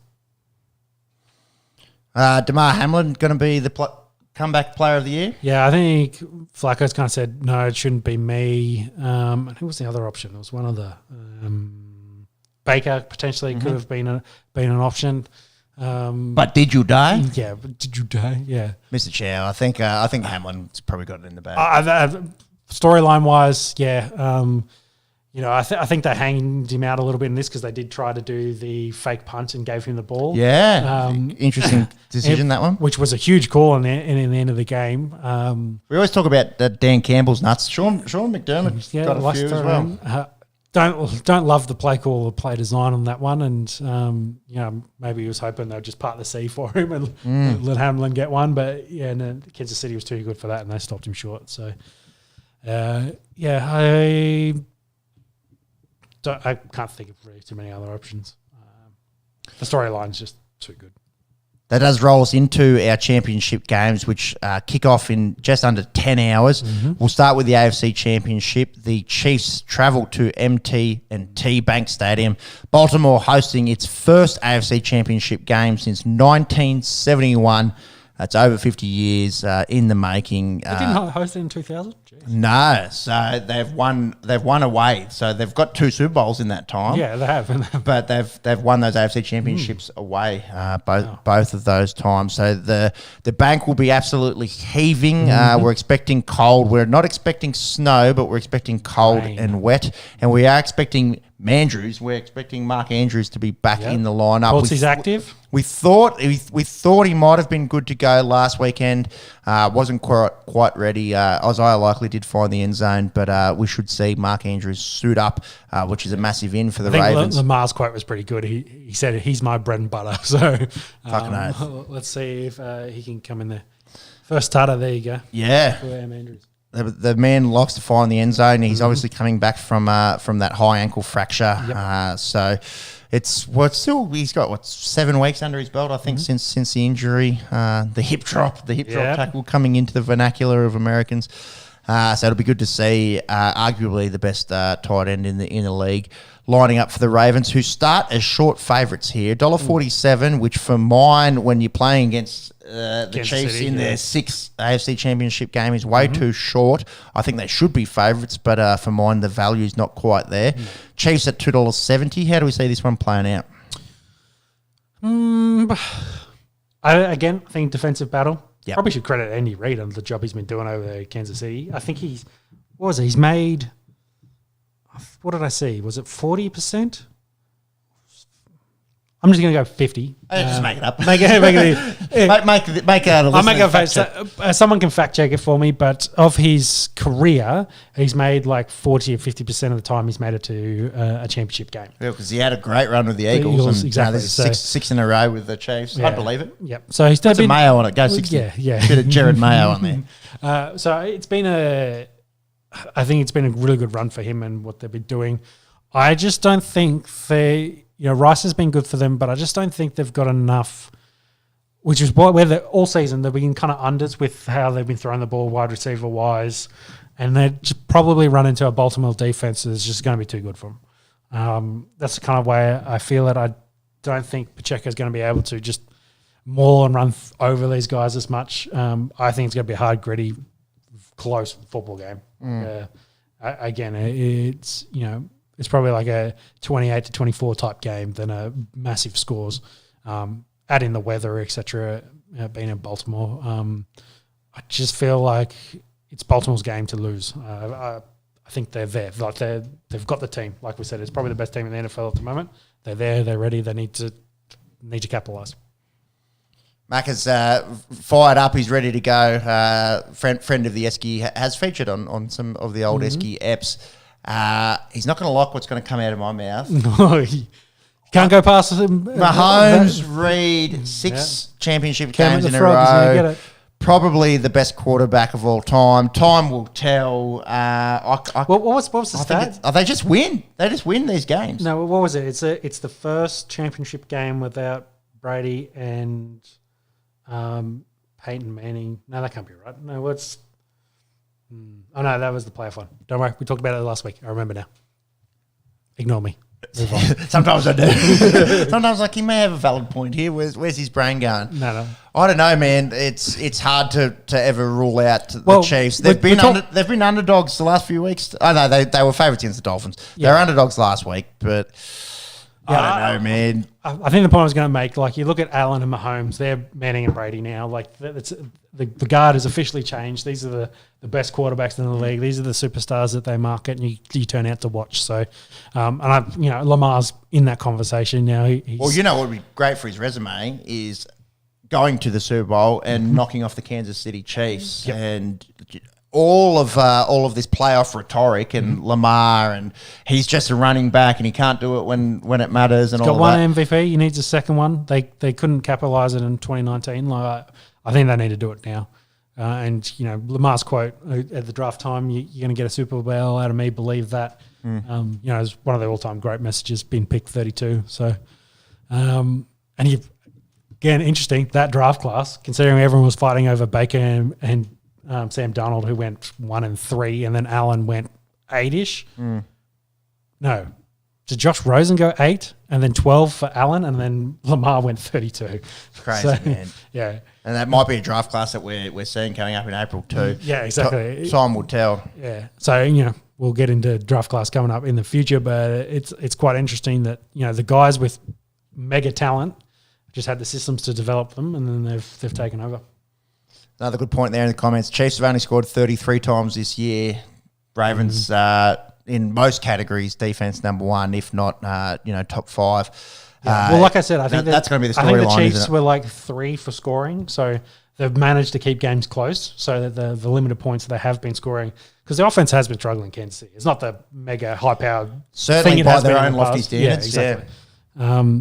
I feel like if the Chiefs go on to win the Super Bowl, I feel like Travis is going to retire. I don't think he needs to go around again. He's won enough Super Bowls. just go be a Wag. a wag, a groupie for Taylor Swift, follow around the globe. Like that's a great lifestyle. Go do that. If your brother's going to retire, I think it's kind of poetic. Go out together. We didn't even talk about him and his shirt off in the, number one fan. Yeah, number one fan getting around Bert Crusher, eat your heart out. Yeah. So it's, I just can't go past Baltimore. Again, I think it's they're built, they're ready. I think there's too many question marks from Kansas City, and it'll take an all-world game. Some maybe padding magic to be able to beat Baltimore in Baltimore, but I'm not seeing it at the moment. You're going Ravens. Gun to my head, I'm going Chiefs. I hope for a close game. We don't have the third on the Esky to split the decision. Well, so Mac is definitely going Baltimore. Okay, we'll call it 2-1 Baltimore.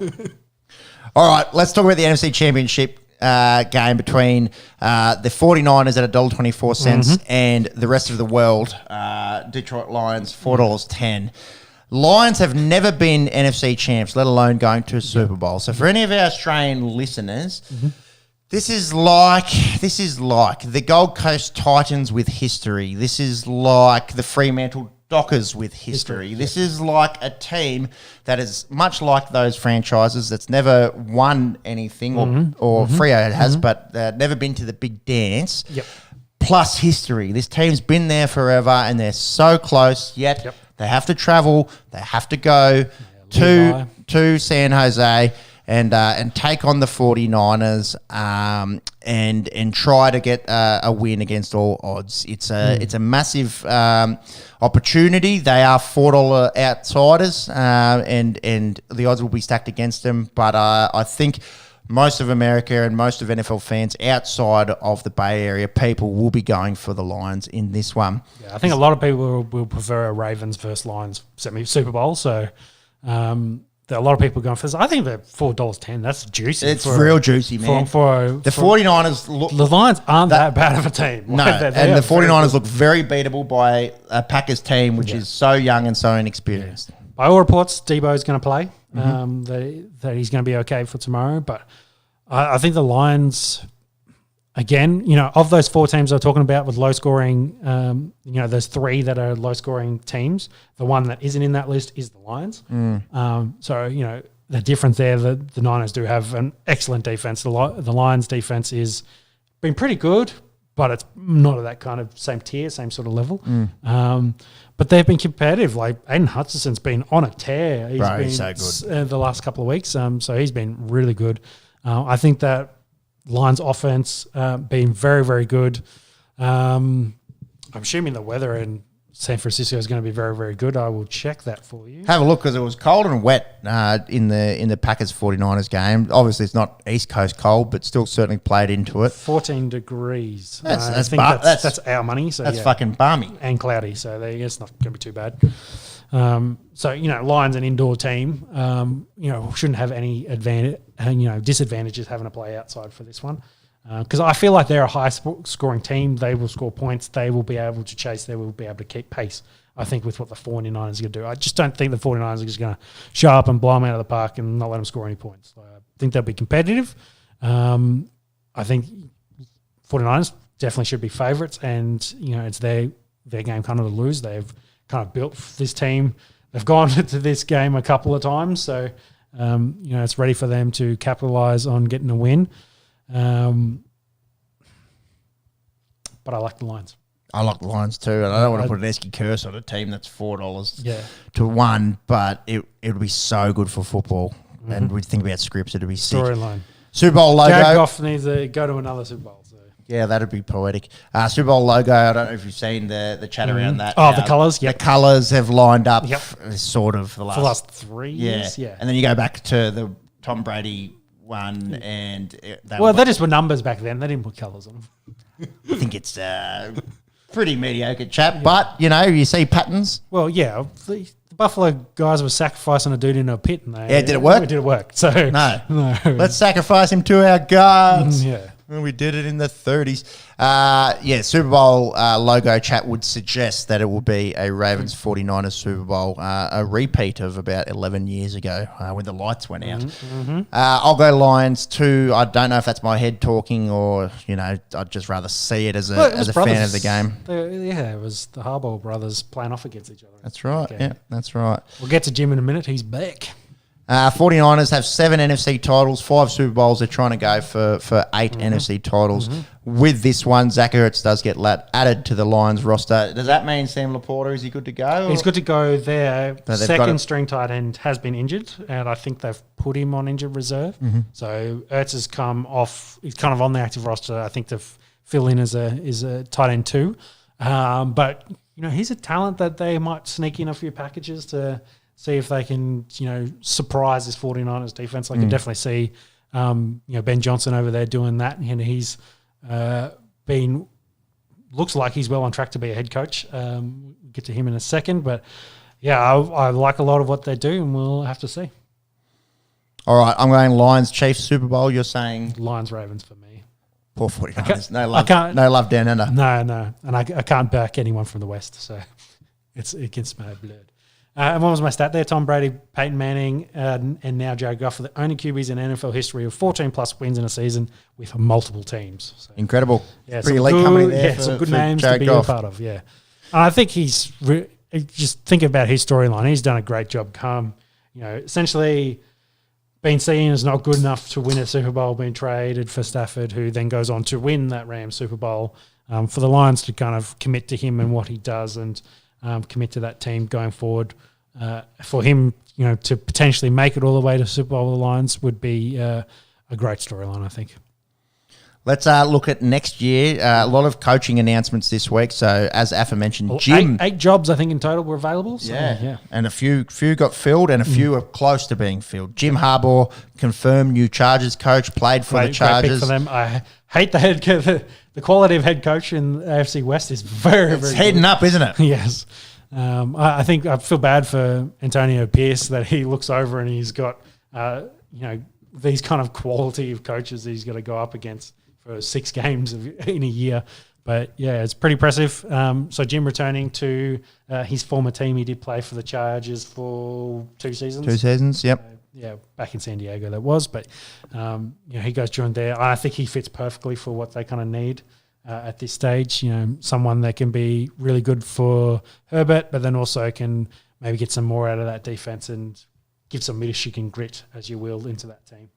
Achieved everything, obviously, culminating with a national championship with Michigan.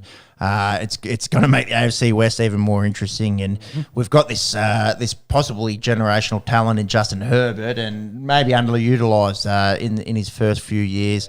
A defense which is a sneaky good and some reasonable skill positions around Herbert. So be interesting to see what Jim Harbaugh can add to the mix. They've really been an underachiever in terms of talent since Herbert's been in the league. Do have some big question marks and contracts because they're big contracts for Allen. Eckler's off contract. What do they do with Mike Williams' big contract?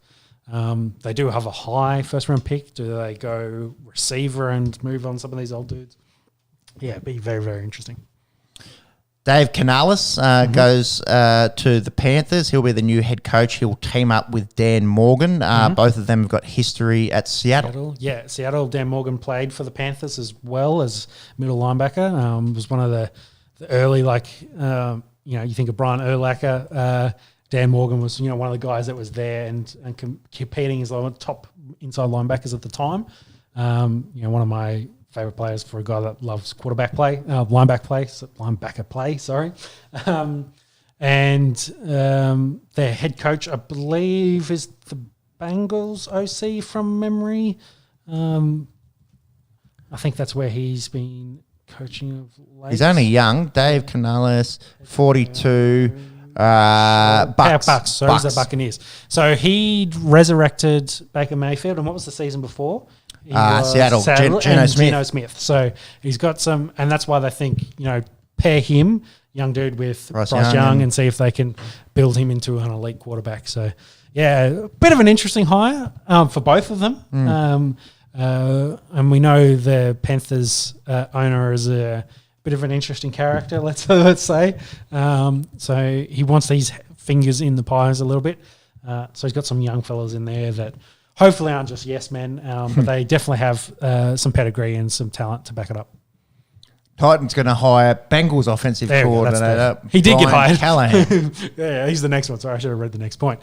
So yeah, of course, been doing an excellent job over there with the Bengals. Same point. Will he, work well over there with Will Levis? Trying to get the best out of him as probably their quarterback of the future going forward. And another young coach. I was going to say, seeing a lot of theme here with younger guys. Coaches, a lot of these guys sort of in their late 30s, early 40s. Mm-hmm. Kellen Moore getting the offensive coordinator job for the Eagles. So the Eagles, I just put that in there because the Eagles cleared house after their collapse. It looks like, Kellen Moore confirmed will be their OC for the Eagles, and it looks like Vic Fangio is also going to go be their DC over there. So after leaving the Finns last week, I think that makes it closer to home for him as well. So that was one of the reasons why the Dolphins let him go. Glad Nick Sirianni kept his job. There was a lot of sort of rhetoric around them sacking him. I think that would be really, really stiff given the Give him another year. The bloke was a couple of plays away from having a Super Bowl ring last year. Exactly. But it is the not for long league for a good reason. And because it's not for long. Yeah, if they think they can get a good head coach to put them over the edge, they would make the changes. But no one's really jumped up and down. Raheem Morris, not official, but likely to get Falcons? I think it's official. I think it even says there. He says it's official. There we go. So, yeah, he will join as head coach for the Atlanta Falcons, and I think he makes it the 5th head coach from the 2013 Washington Redskins coaching staff under Mike Shanahan. So, coaching tree. The coaching tree, yeah. So to have 5 active head coaches at the moment from that tree is pretty impressive.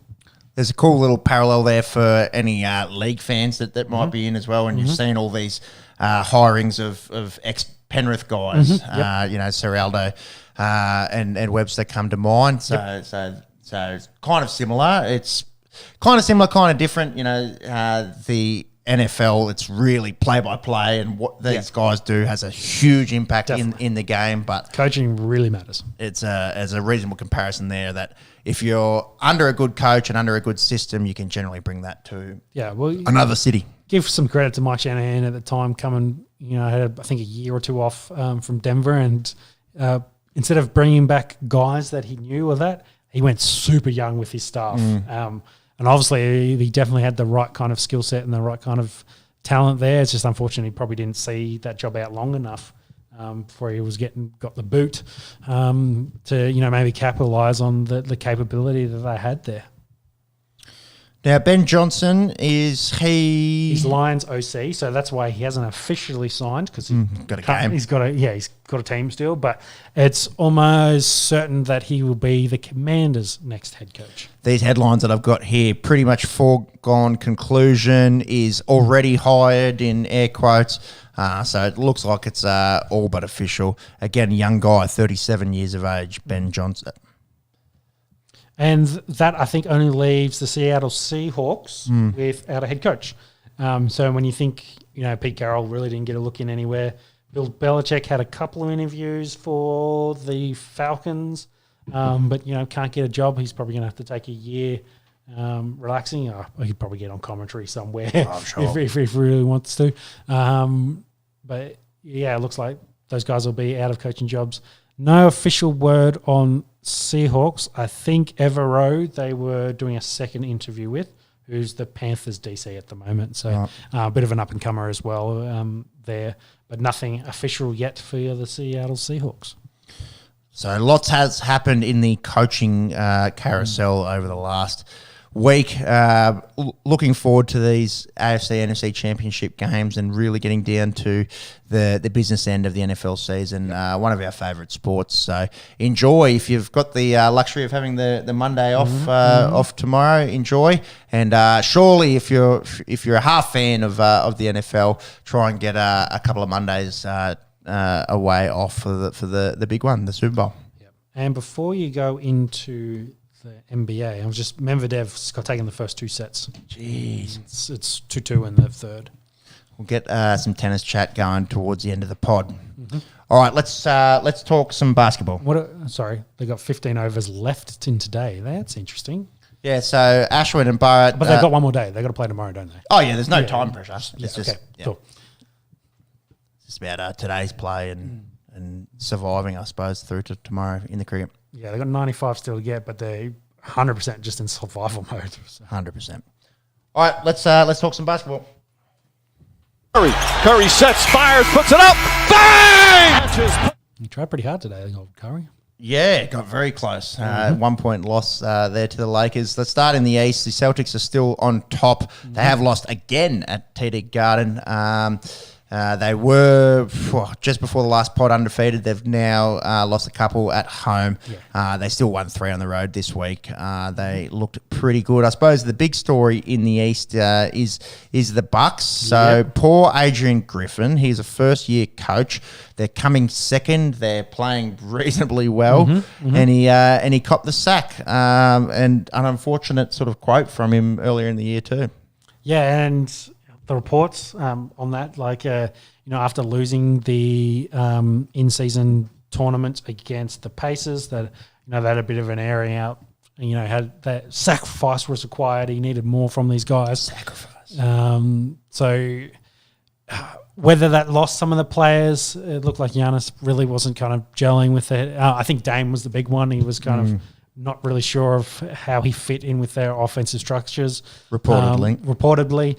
And then the other one was the defensive side was, they were still winning and offensively were statistically really, really good.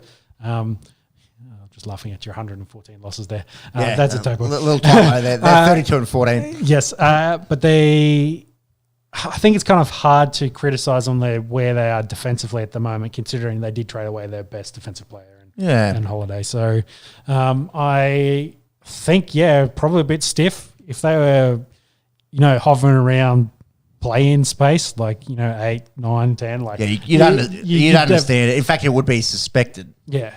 And the other side of it, they hired Doc Rivers as his replacement. So he comes in, has a great kind of history and story, but also has only won 1 championship, and he's kind of been living off it. So.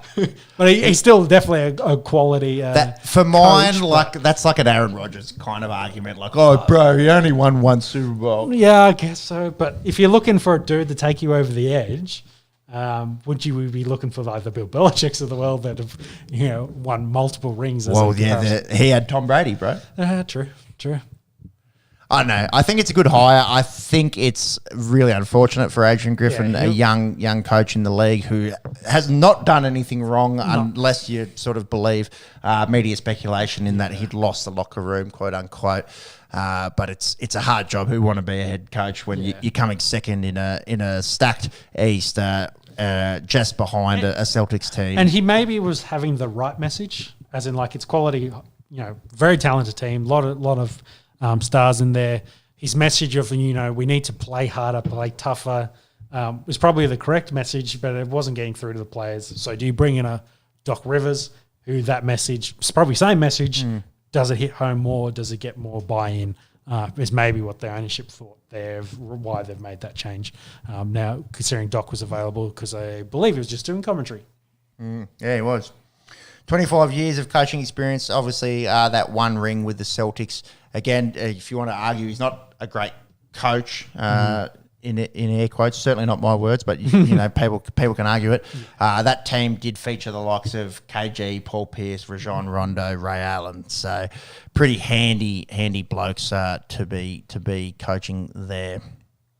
76ers, Joel Embiid continues his 30-point streak. That's 22 in a row now, including a 70-burger against the Spurs. Victor Wembanyama, welcome to the league. Yep. You may be him one day, son, but you're not quite him just yet, is what Joel is saying. Victor, to his credit, did put up 30 in this one himself, but I've been on the Joel MVP train for a few weeks leading into this, and I think it's a no-brainer now. I think barring an injury, we're looking at the most valuable player in the league. I think the question's also will he miss too many games that will then cause him potential issues? because I lead into that because Missed one against Denver. Because he missed one against Denver, and it's the 4th year in a row he hasn't played in Denver. He's scared. He's Well, the last time he played there, Joker hit him with a late 2-point dagger to win the game with a second to go. So maybe whether it's the altitude or something that, it's not real great for Embiid. So during a regular season game, who cares? But having said that, Siri, what's the highest point in Cameroon? yeah. Oh, she's listening. But having said that, like, thank you, Mount Cameroon. Thank you, Siri. I wonder if the point is, though, he's probably going to have to play in Denver at some point anyway. Like if he has a playoff series having to play against. It'd be a finals. It'd be a finals, but if you want to win a finals in Denver Arena, you're going to have to play in Denver.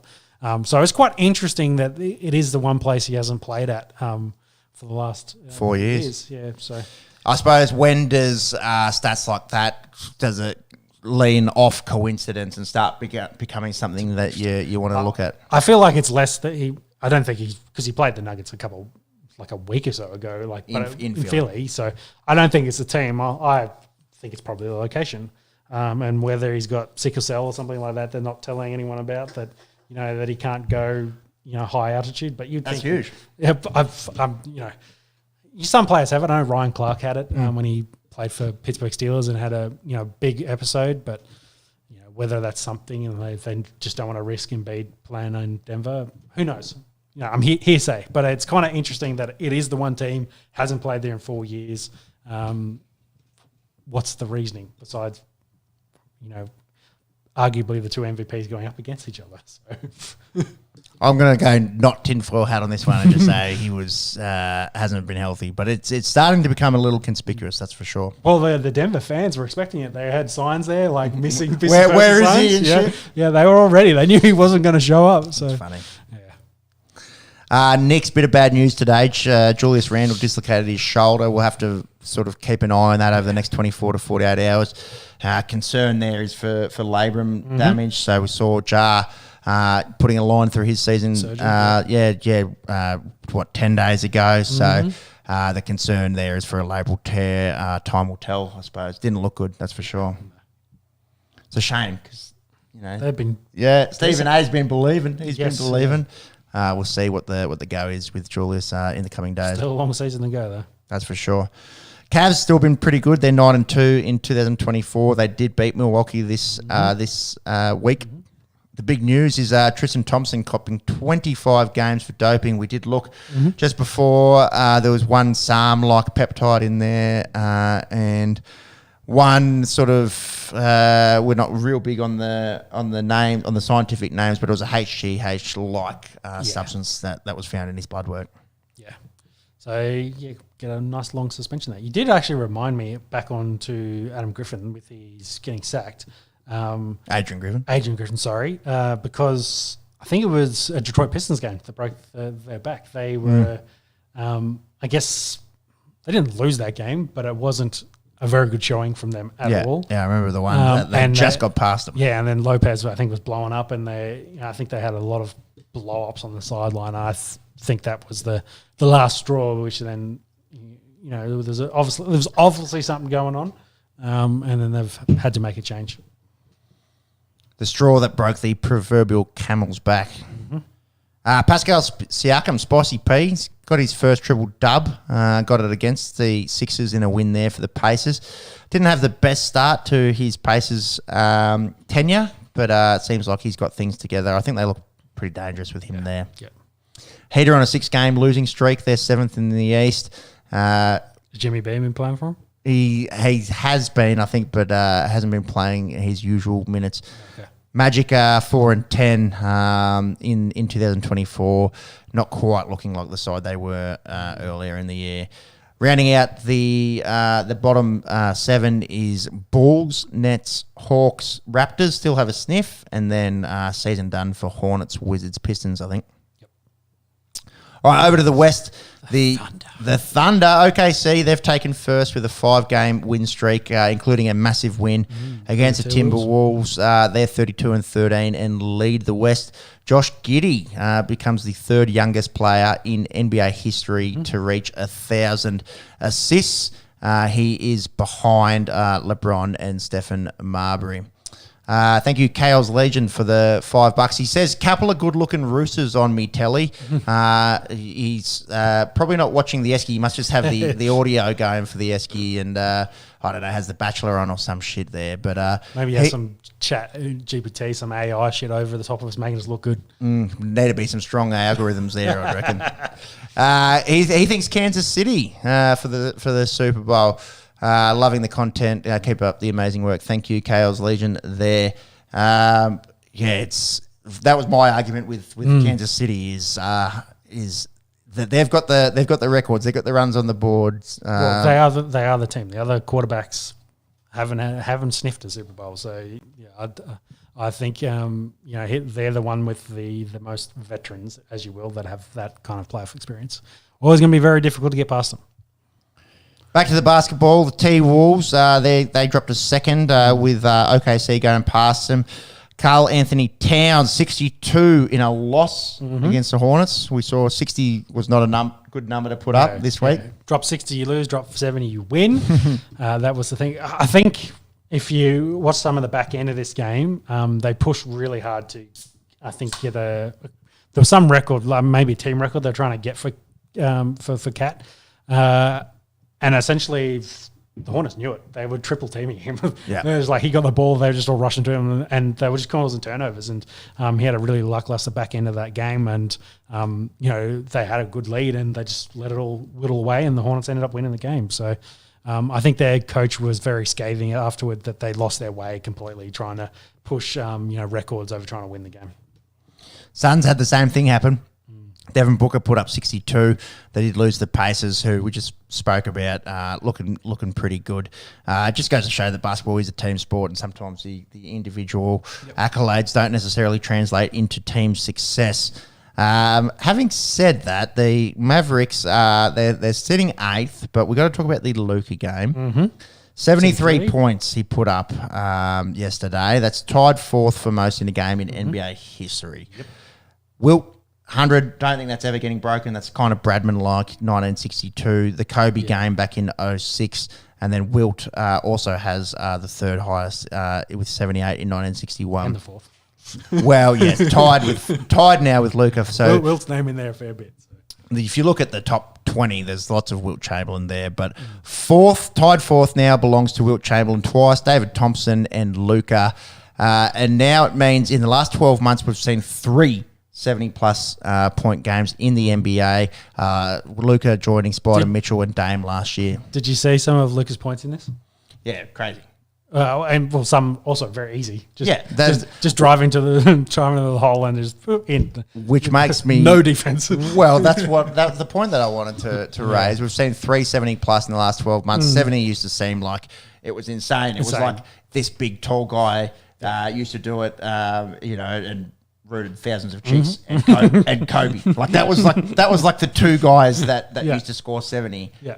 And now it's like, oh, okay, like modern guys can do it. Yeah. Now, I'm saying, I've always said on this podcast, Luka is a top 5 guy in the league. Definitely.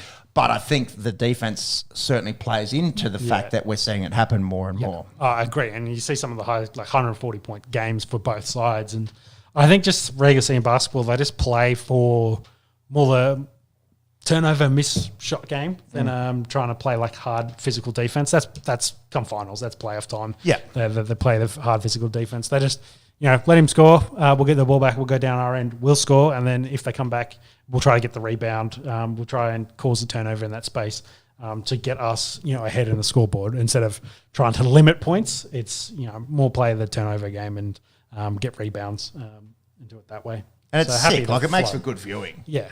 So you definitely get some, good shots, decent dunks, etc. But then you see a bunch of, let's call them whiffs, turnstiles, as you will, just letting guys just run straight down the paint and then put it on, get easy boards. So, I'm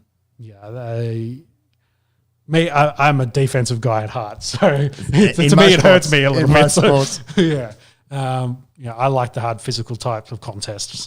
So, like I think I said during the week, it's defenses for playoff time, and we'll see it come out then.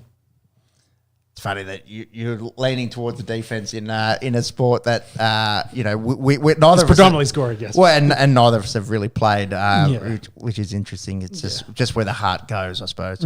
I'm certainly leaning towards the offensive show pony kind of bravado side of things, which is interesting. Going down past the Mavs, we've got the Jazz and Lakers sitting around 500. Lakers did, of course, go to double overtime today. Yeah, got to talk about that. To beat the Warriors, with LeBron getting a triple-double as well in that to do it. And Steph ripping his jersey coming out, visibly upset. Yeah, they're struggling. And, those questions about are we wasting the remainder of Steph Curry's career here? Does he want to, change of venue? That's what I want to ask you. Yeah. Could you see Steph Curry wearing a different jersey in 24, 25? It'll be, same question they asked LeBron. Like, does he want to create some super team somewhere to potentially add to his titles? Or, the other side is do they, maybe not clear house, but, do they make changes? Are there, like Draymond hit AD in the head again today, so throwing some arms again. Is he too detrimental to the club, as an example? Does he need to go and, do you get value for him? Yeah, when's enough? Yeah, exactly. And which club wants to actually take a punt on this guy, which is showing time and time after again in recent memory that he's got a hot head. Yeah, and, the other guys on the team, are they kind of getting slightly long in the tooth? Do we try to capitalise on the fact they still are really good name value? We're talking about Clay. Yeah, talking Clay Thompson. Do we get return on him now to try to invest in Curry? Or do they think maybe Clay's the guy, and do we get value out of Curry and try to build another team? From every Warriors game that I've watched, and I hate to say it because the guy's done an ACL and an Achilles, and that plays into it. But as clubs look at it, I think they might be thinking, well, this guy's way past his prime. Maybe we do need to move on and try to get good value. Exactly, and there'd be plenty of clubs that would love to have him in the side. Yeah, just 1 year deal, get around the young blokes. Especially any team that's drafted some sort of perimeter players. Yeah, they definitely get picks. Talking about the stroke, get some value back at it. That maybe they can retool quickly enough to maybe make another run with Curry. So the question would be, does Curry want to wait around for that retooling, rebuilding process, as you will? Is it going to take 2 years, maybe maximum? Yeah. If he's not that keen, then he might be looking to go elsewhere. I'm just looking up how old Steph is. 35, man. I don't think he should be waiting around. Yeah, I think if another team comes a knocking, he should be picking up. Who did we say the other week? It wasn't Lakers, was it? Maybe it was Lakers. Oh, for Steph. Yeah, I think we've spoken multiple times about them lacking a true point guard. LeBron obviously can play the point, but probably best as a three. LeBron and Curry to go. Fuck, be nice to see. And Bronny next year. Yeah, true. Grizz done, I think. Jar getting hurt last week. Blazers and Spurs playing for draft picks. And then final note there was Adam Silver. All the reports is getting another contract extension, which probably will see him out to the end of the decade. So, good job for him. I think he's been doing a pretty good job there for the NBA. Yeah. It seems to be growing. Yes, it's losing pace with the NFL, but I don't think anything can compete with that juggernaut now. I think it's grown so quickly and so much that it doesn't matter. The other sports just need to focus on what they do and what they do well, and continue to grow as best they can. I'm trying to think how long Adam Silver's been there, because I feel like the whole time I've followed the NBA, he's been the commission. I don't think he was more recent than that. That's more honest. 2016, 19, 14, 2012. David Stern. No, I remember David Stern. Yeah. But it's still fucking 12 years. Yeah. 12 years and David Stern before that. Yeah. And Stern was a commissioner for ages. 84. So we've had two. Yep. We've had two in our lifetime. Incredible. That's it for the NBA? Yep. All right. Let's soccer and then in the final round. Let's talk some soccer.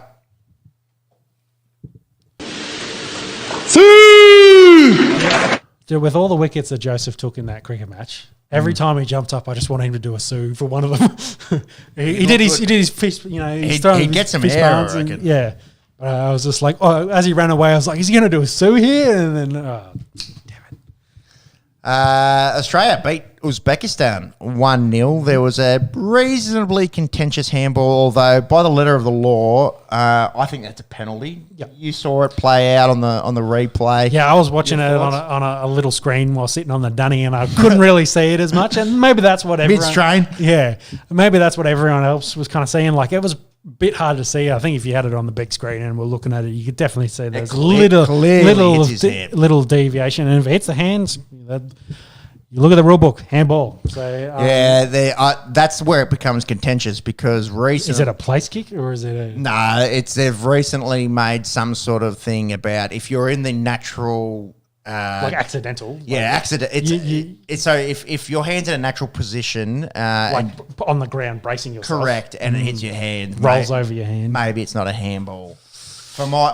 Again, we've sort of. The way we grew up with soccer, you touch it with the hands. If it touches your hand, it's a handball. Why do they have to make more of these things grey? If anything, they should be making things more black and white. Yes. More black and white.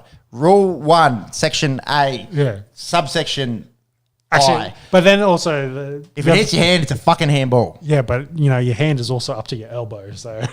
Well, and that's where a lot of it comes into it. It's forearms always been elbow. Forearms always been hand. Yeah, I'm a physio. Yeah.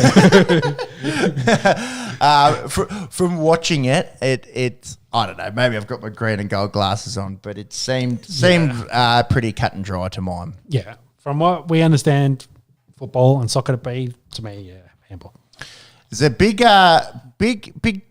decision. However, it's not the worst thing in the world for Uzbekistan because they will face Thailand. It didn't mean that because of the way that it works with the third place teams and whatnot, they haven't drawn a huge name in terms of the round of 16. Yeah. Having said that, there's a few spicy matchups, especially Saudi Arabia and South Korea. Yep. So Korea did not win their group. They finished second behind Bahrain. What was the result that they drew with Malaysia? Damn. Yeah, they drew with Malaysia, and that was late. Here it is, 90 minutes plus 15. So, again... And that's after they scored a penalty. They scored... Son scored a penalty, and again, this is modern football. Apparently, you can have 15 minutes of injury time, which boggles the mind. Where are they playing it? Where? In Qatar? Yeah, so it's probably fucking hot. So they're having lots of drinks breaks. So I understand why the first 90 minutes was probably slow, but... 15 minutes? Yeah. Yes. Insanity. Having said that, South Korea should be putting away Malaysia, 7 times a week and twice on Sundays. Agree. So they've dug their own grave there. Especially with Son playing in the team. Yeah, and on paper, I was looking at them. South Korea and Japan are leaps and bounds ahead of any other team in the Asian Cup. Japan make it through?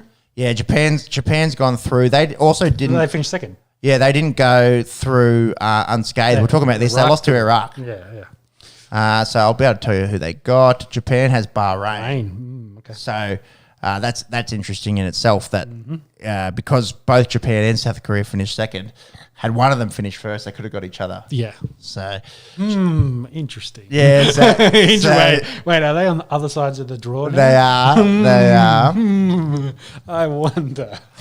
It's not. I don't think it's just going to be, the East Asian nations in Japan and South Korea. I think you've got to be really worried about Qatar. They won the thing last time. It's a home thing for them. They went through reasonably unscathed in the group stage. And I was bad-mouthing him last week, but the Saudis, given the meteoric rise of their own league, I think you've got to be keeping an eye on them. But yeah, it is interesting how this round of 16's played out because you've got some relatively weak teams on paper playing each other in the Emirates and Tajikistan, Iraq and Jordan. They're on our side of the draw. So there's a spicy matchup there for Australia in the quarterfinals. We get past Indonesia. Well, that's the problem, isn't it? Yeah, look, it's South Korea. So that all of those teams that we wouldn't mind getting in the aforementioned Tajiks, Emiratis, Iraqis and Jordanis, provided we get past Indonesia tonight, we are short favourites. We're $1.15, I think, something along those lines. When's that game kick off? We're 10:30. So it's about half an hour away at time of recording. We're going to have to we're going to have to face the music with either the Saudis or the Koreans on Friday night, and one of them is going to get sent packing. Other side of the draw, Iran, Syria, interesting. Bahrain, Japan. You'd think Japan get through Bahrain, but they've just topped their group. Qatar, Palestine. So all the shit that's going on in the world, good on Palestine for being there, and Uzbekistan, Thailand. So it's really interesting the way that it's panned out with a few big nations getting each other and a few of the minnows getting each other. So we'll see, the likes of Thailand or a Tajikistan or a Palestine. One of the minnows is going to be in the quarterfinals. Yep. A little bit of EPL. There hasn't been much. There's been a bit of FA Cup. I think Tottenham's gone for the FA Cup. Poor Ange and whatnot. Sticking to that theme of Spurs never winning fucking anything. Yeah. Ivan Toney scored a free kick in his comeback game. He was banned for 8 months for gambling breaches. He lifted the shirt, and it was shout out to, I don't know, Uncle Brian or someone. Yeah. A few funny memes getting around that he had Uncle Brian, got his multi up on him to score a free kick or whatever.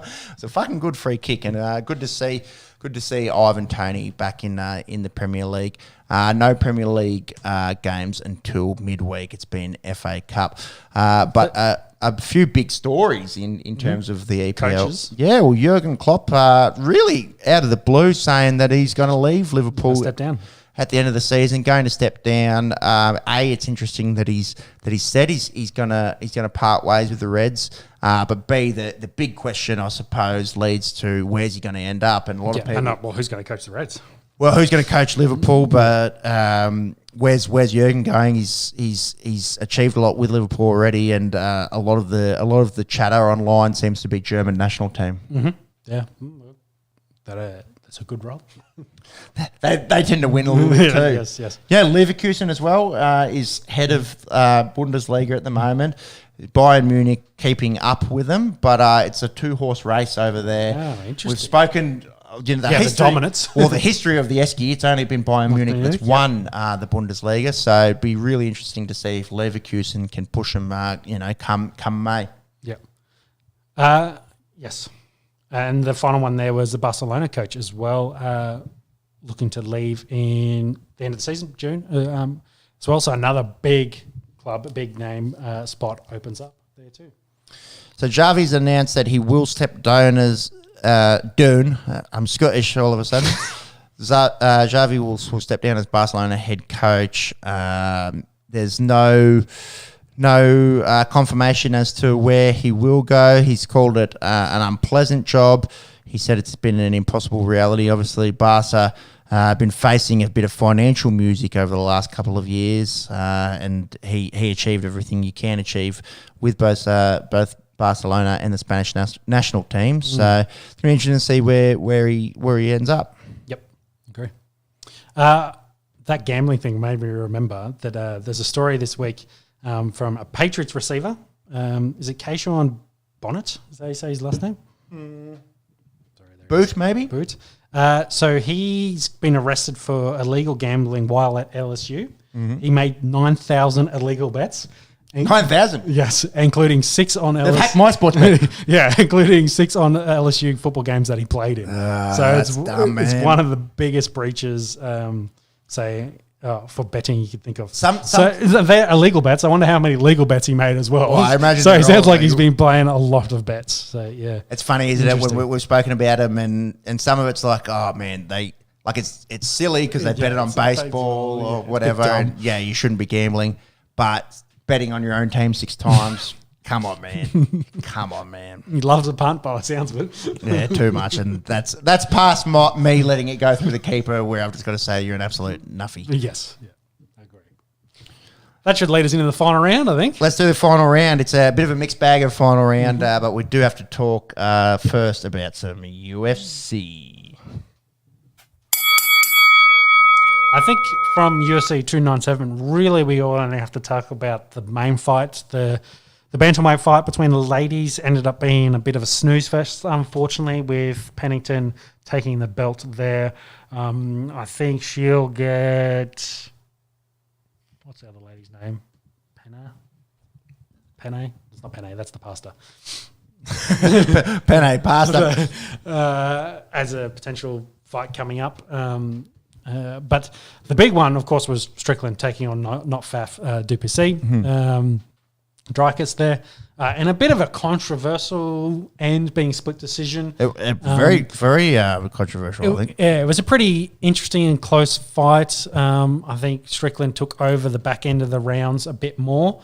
And I think looked like he had less damage through the first 3 rounds, but I think he was out-wrestled in the early part of the fight as well. So it depends. Certainly less damage on his face. Yeah, and he really didn't get the cut on above his head, which might have been headbutt related. Some talk about headbutts as well in this. But it was, I think, razor close. I think, what do they give? I can't remember the rounds exactly. I think 5 was definitely Strickland. 1, I think it was Strickland. 2 and 3 were, let's just say 2 and 3 were the contentious ones. It's like, who do you give there? Because going into the 5th, it could have been 2-2 or 3-1 to Dreykus by that point. But I felt like it was pretty close to 2-ish.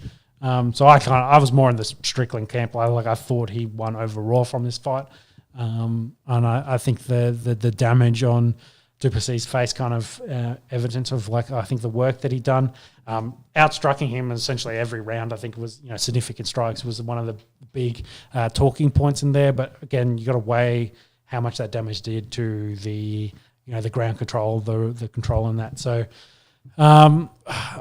split decision to me seems like rematch. Seems like it'll run it back. Run it straight back. I think that's kind of fair and makes sense in the case of this fight. I think this fight epitomised a lot of talking points that we've had on the podcast before.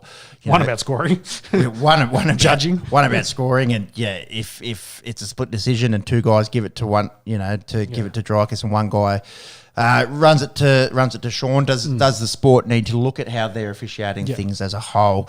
Does damage? You looked at Dreykus's face, and if we saw a fight in a if you saw them both at the hospital afterwards, who was the winner? You'd say Sean won the fight. Yes. Do takedowns?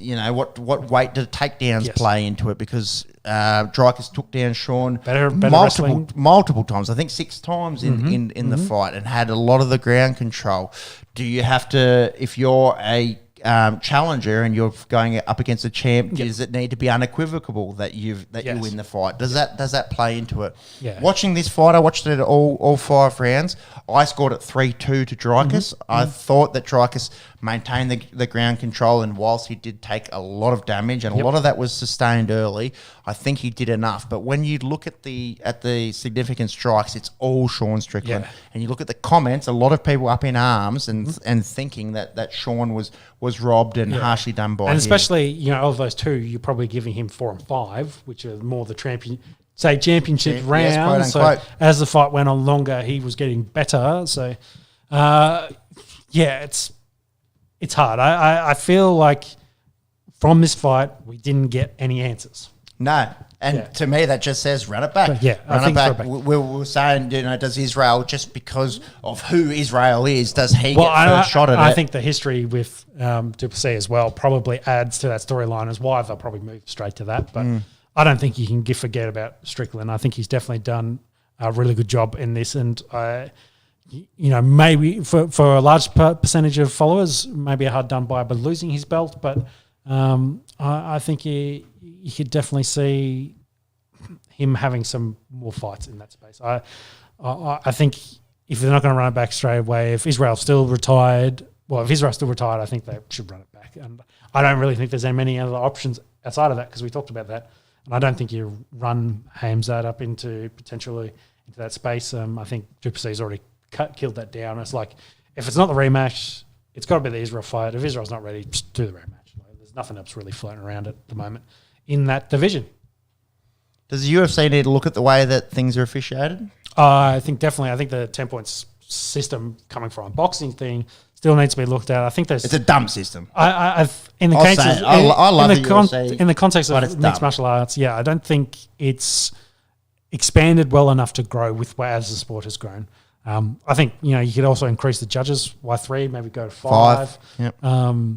and do you have two of those guys not ringside, maybe a bit more impartial, maybe they're in a booth somewhere?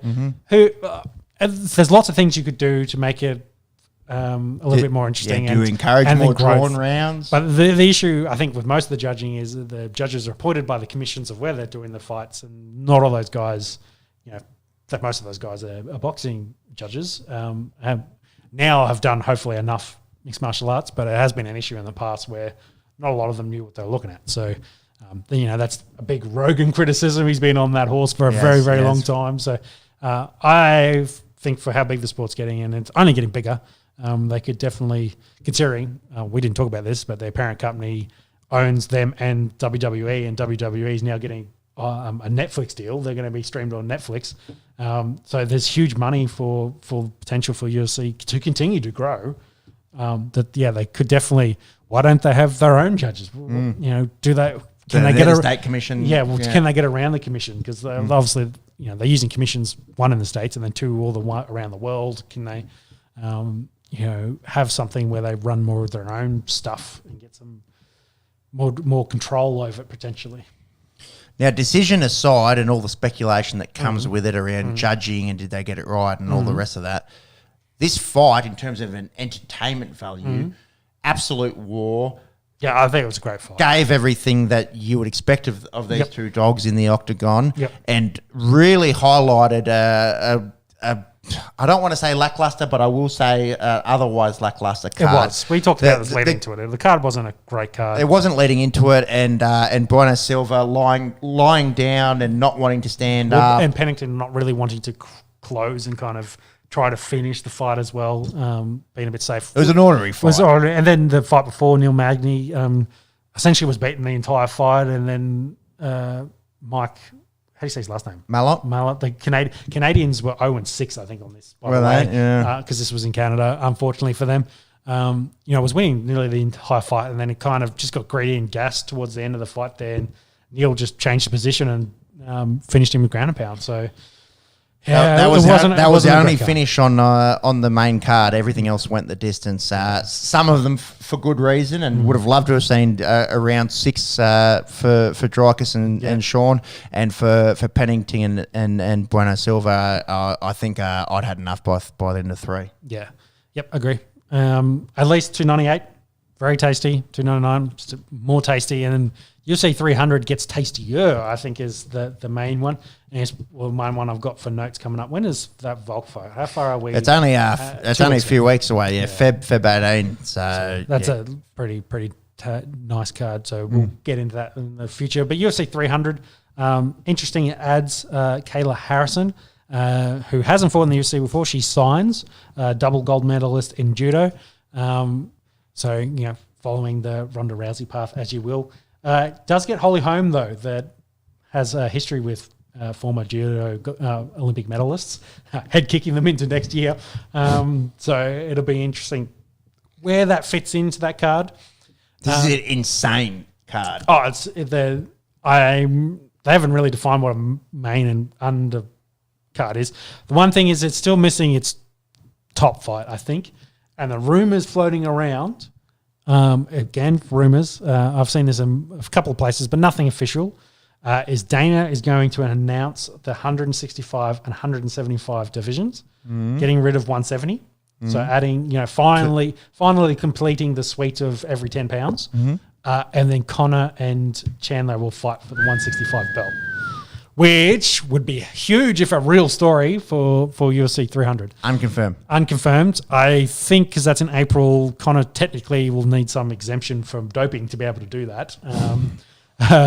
But you never know. Maybe where they're doing that. It's in Vegas. Yeah, T-Mobile. So whether he gets a clearance for that, but there's been from both of them. There's been a bit of look here, icons, emojis, and big news coming, etc.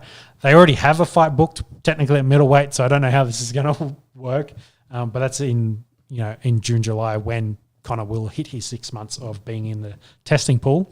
But whether they can fast track that for UFC 300, pay them big money for a new division would cherry on top, chef's kiss. Watch this space. Watch this space. Often these internet rumours do come to fruition. Often there's they're a bit of nothing but smoke. rumours. There might be a bit of fire, but we'll see. And the Roadhouse trailer came out, which is pretty cool. Connor being the main villain, I guess, in there. There's a lot of good memes going around about that and going down to the forge and getting some Guinness in and then Connor shows up. So it's looking like an interesting movie. It'll be interesting to see what happens in that. Good little That's Esky fighting. segue from fighting into tennis. Do you want me to give you an update? Yeah, so Medvedev and Sinner currently playing. Sinner got the third. Into the fourth. Good. So I've got some tennis to watch when we get home. It is the first final since 2005 that does not feature Novak Djokovic, Rafael Nadal, or Roger Federer.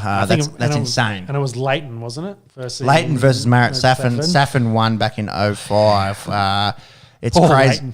Crazy. Then went into the history of Roger and Nadal. His kids playing. His kids playing now. It's a lot of history that's been undone, I suppose, with Djokovic losing in the semi-finals. Sinner being very to good Yannick Sinner. Sinner's been unreal, man. If Sabalenka hadn't been so good in the girls, not dropping a set, I think there might be more chatter around how good Yannick Sinner's been. Daniil Medvedev's got a lot of Aussies offside in recent years with, a bit of crowd whinging. I suppose being Russian doesn't help things at the moment with the current climate. He did come back as well. He was down 2 sets and he won the back three against Zverev. To make the final. In the semi, So whether Sinner can do the reverse to him would be pretty impressive. But that is big game, big match happening right as we speak, and we'll have a winner and. Hopefully not by 3 o'clock in the morning, but I've got a feeling it'll be earlier than that. But a changing of the guard for sure, at least in men's tennis. Yeah, because we were talking about Carlos Alvarez potentially, being the guy there to push through, and I don't want to say got pumped, but it kind of did. He got really shown to and cleared out of the way. So there's some definitely changing of the guard as these older dogs get older. Alcaraz is also 20. Yeah, he's got a long, long career ahead of him. For sure. But he's definitely one of those new guys coming through that'll take over. Sabalenka is looking pretty close to perfect in the girls. She didn't drop a set, and she did it pretty easy last night, I must admit. I think she only dropped 1 set last year as well. So she's a back-to-back champion, dropping 1 set in 2 tournaments, 2 Grand Slams, as you will. Impressive. Absolutely impressive. She is her. I'm just trying to get an age for Sabalenka. 25 is possibly a touch older than what I'd expected. But there's a good story going around how she told her dad that by 25 she'd have won multiple Grand Slams. Well, it's true and, now. She did an interview, last at 24, like just before the Australian Open. It's like I haven't done that yet, and her father had passed away a couple of years before that. So she's 25 now and got 2 Australian Opens to her name. So. Definitely. And you look at her recent record. The consistency is incredible. She's definitely up there as one of the best, if not, around that number 1 spot at the moment for women's tennis. This was her 2023, won the Australian Open, final in the US Open, semi-finals in French and Wimbledon. She went to the semis or further in her 2023 calendar year. It's the world is her oyster at the moment, and I think we'll be watching a lot of Arena Sabalenka winning Grand Slams moving forward. Yeah, well, we were talking about women's tennis last week about who's replacing those names that were gone. Williams and Barty. Williams, Barty, etc. Again, changing the guard in women's tennis too. Maybe there's someone, a new queen stepping up to take the mantle. Rohan Bopana, what's the story around this bloke? He's obviously a bit of a battler. 43 oldest player to win a Grand Slam. In the doubles? In the doubles with an Australian partner. So he had 61 previous attempts at winning a Grand Slam, and he's finally done it. He's been, of course, in and around the circuit for a very, very long time. But this is his first time ever winning it. Was looking to retire a year or so ago, and he thought he was done, and his family, his wife encouraged him to keep going. He's still playing good tennis, and finally got the job done, winning the doubles Grand Slam there at the tender age of 43. This is nearly So there's still hope for shout us. a beer worthy. Yes. Rohan Bapana just got his career accolades up here. Made the final of the US Open doubles back in 2010. He's been to the final a few times, semi-final a multiple amount of times. So good on him. Yep. Finally a Grand Slam champion, along with Aussie Matthew Abdon. There probably wouldn't be many Indian champions either. There was a real good doubles Indian player that this is going to test my memory now. Doubles men's Indian tennis player is what I'm going to go with. There was a fella who won a bunch. I've got Rohan Bapana here. Yes, all your recent news is going to be him. Hey, what's the name of I think that's him, Leander Pass. Yeah, I think he won a few. 50-year-old Grand Slam singles. Here we go. Grand Slam doubles. Champion AusOpen 2012, French Open 99, 01, 09, Wimbledon 99, There you go. US Open 06, 09, 2013. He also might have won something at the Olympics, 96 Olympics. Yeah, I think that's where my mind is. Yeah. Is pricking up there. But yeah, not heaps, not heaps of Indian tennis champs. So good on you, Rohan Bapana, for finally getting it done at the age of 43. Some Aussie footy. Yeah, run through it. just a little bit of off-season stuff. Adam Reynolds looked like he'd done his ankle at Red Hill there, but I think he's all right. Good. And then I saw some Lions players at training during the week, so the Brisbane boys getting together. They're looking in good shape, bro. Yeah, Some of those Lions boys. Corey Oates looking pretty good. Wow, a few pipes getting around up there in Brisbane. Brizzy. Ruben Cotter, Tom Dearden announced as co-captains for the boys. So a bit of future planning there, and sticking in Queensland. Ezra Mann reported to looking to commit long term to the Broncos, so expect a contract announcement shortly for him as well. And then if we go New South Wales, Penrith Stadium's getting a redevelopment out there, so they're going to I think put 2 grandstands on either side with a hill area on the end, looking to improve essentially the capacity and then also the capability there. So increase to 25,000, which still have that suburban feel, but make it more of a complete stadium. I did say there was a lot of emphasis on we're going to keep the hill, we're going to keep the grit and the grassroots about the stadium at the foot of the mountains, but also increase the capacity.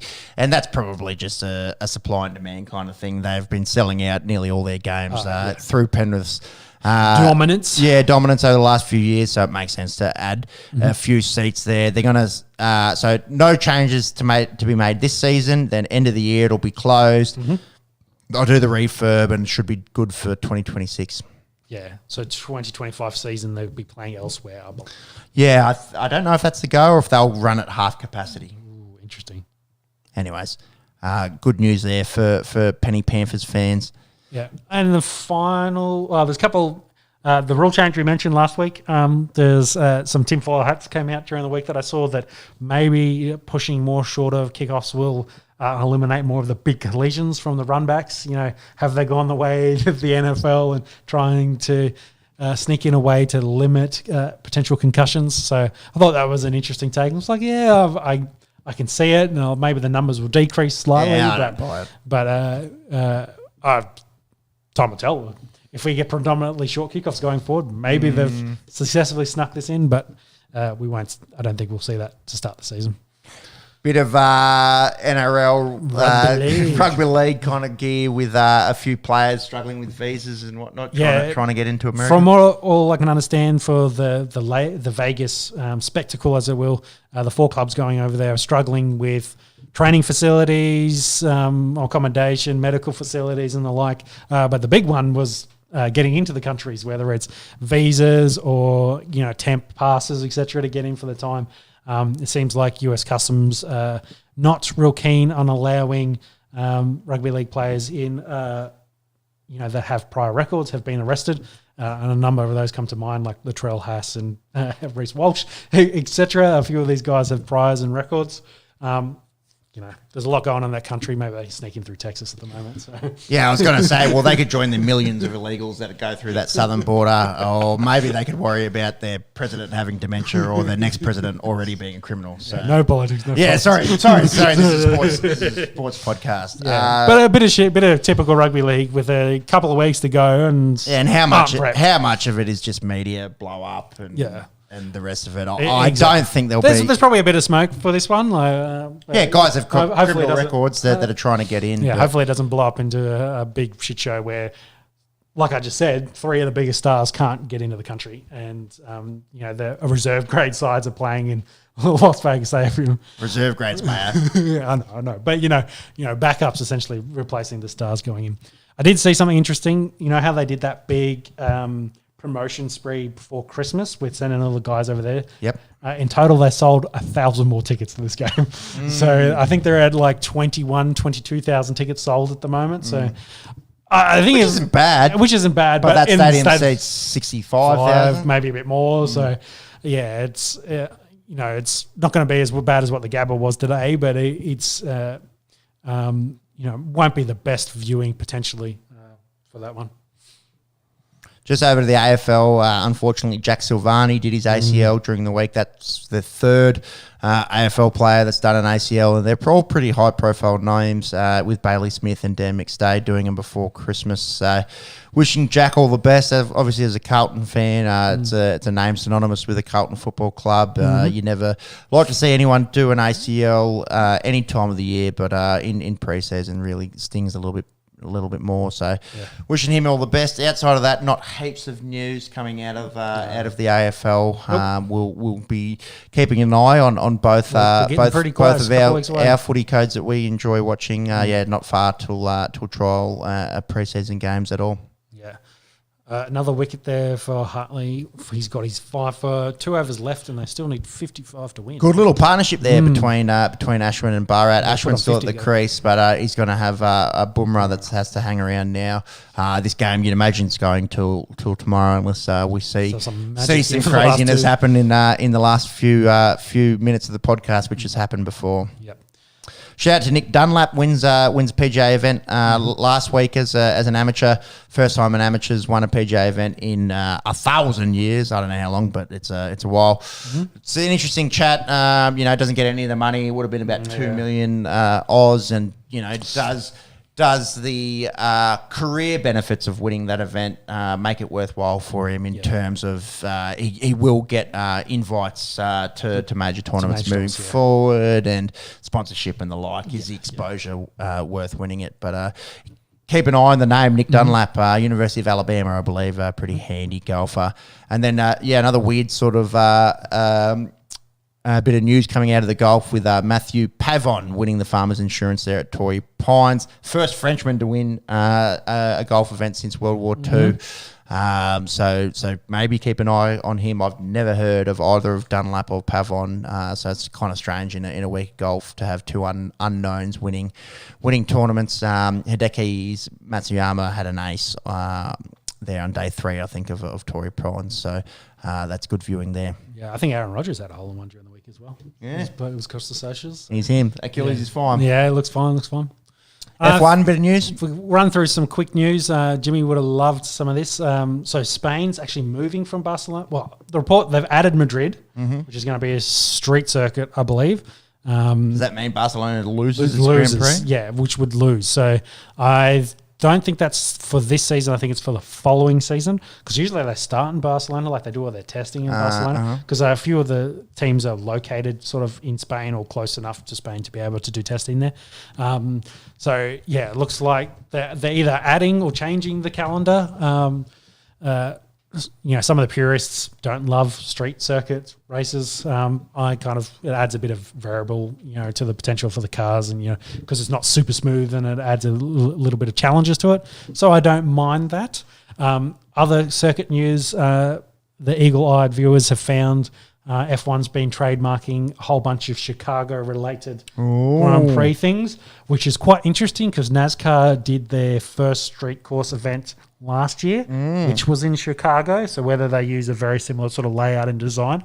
American market, man. That seems to be the way the F1's going. Because I think IndyCar then followed NASCAR a couple of weeks later and did that same circuit. So it's kind of shown to be like a pretty good circuit. I'm not sure if Chicago is the kind of, it's not the Vegas town that F1 usually associated with, but it'd be interesting. But like you say, the American market is huge. Then what else we have? Lando and Leclerc also extended their deals. And then we've had the worst team name in F1, potentially in history, with the Visa Cash App RB F1 team. Run me through this because this is a fucking mouthful. This is a commentator's nightmare. We had, what was it, Stake F1 Kick team, I think was the other one, and was like, well, that was bad. And then, which was AlphaTauri, Toro Rosso, the secondary Red Bull team, which is the RB version of this. So Visa they have ponied up the money to pay for the team name to be the Visa Cash App, to promote their Cash App, essentially, and that's what the name of the team is. And it's probably the grossest thing I've ever seen. Can you imagine the let's go Saint Illawarra Visa Cash App Dragons? Like it's gross. Why would just the Team Visa or I don't know Visa? I think we talked about American market, young market, predominantly young market. They're targeting. Cash App is less of their credit cards, etc. More of their technology, again, focus at more of a smaller demographic, younger demographic, sorry. That's what they kind of take. And the same with the Stake and the Kick team, because Stake's a gambling thing and Kick's more of a streaming thing. So again, men our age and younger is the demographic they're targeting. And they obviously think buying team names is the way to do it. So by that logic, and if they're after the young audience, they should be the Visa Cash App, Taylor Swift vaping, climate change activists app.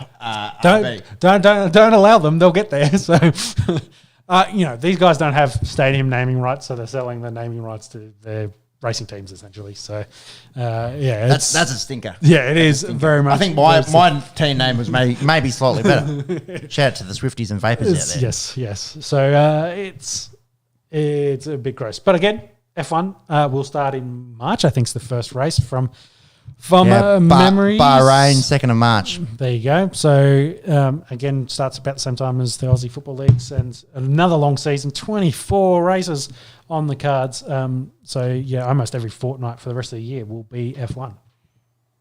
And that'll do us here on the Esky. Mm-hmm. I don't think we'll see you next weekend. We might have the weekend off. No Test cricket and just the Pro Bowl in the NFL.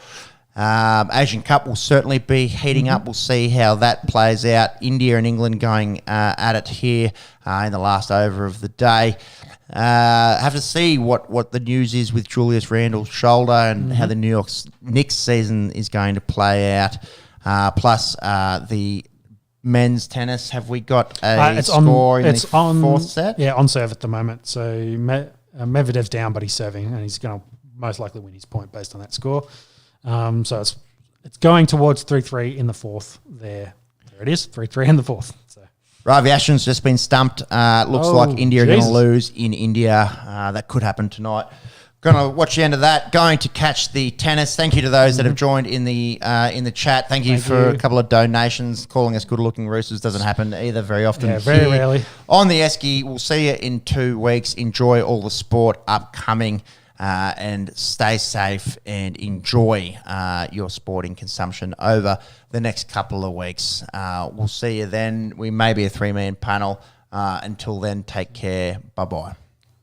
Bye.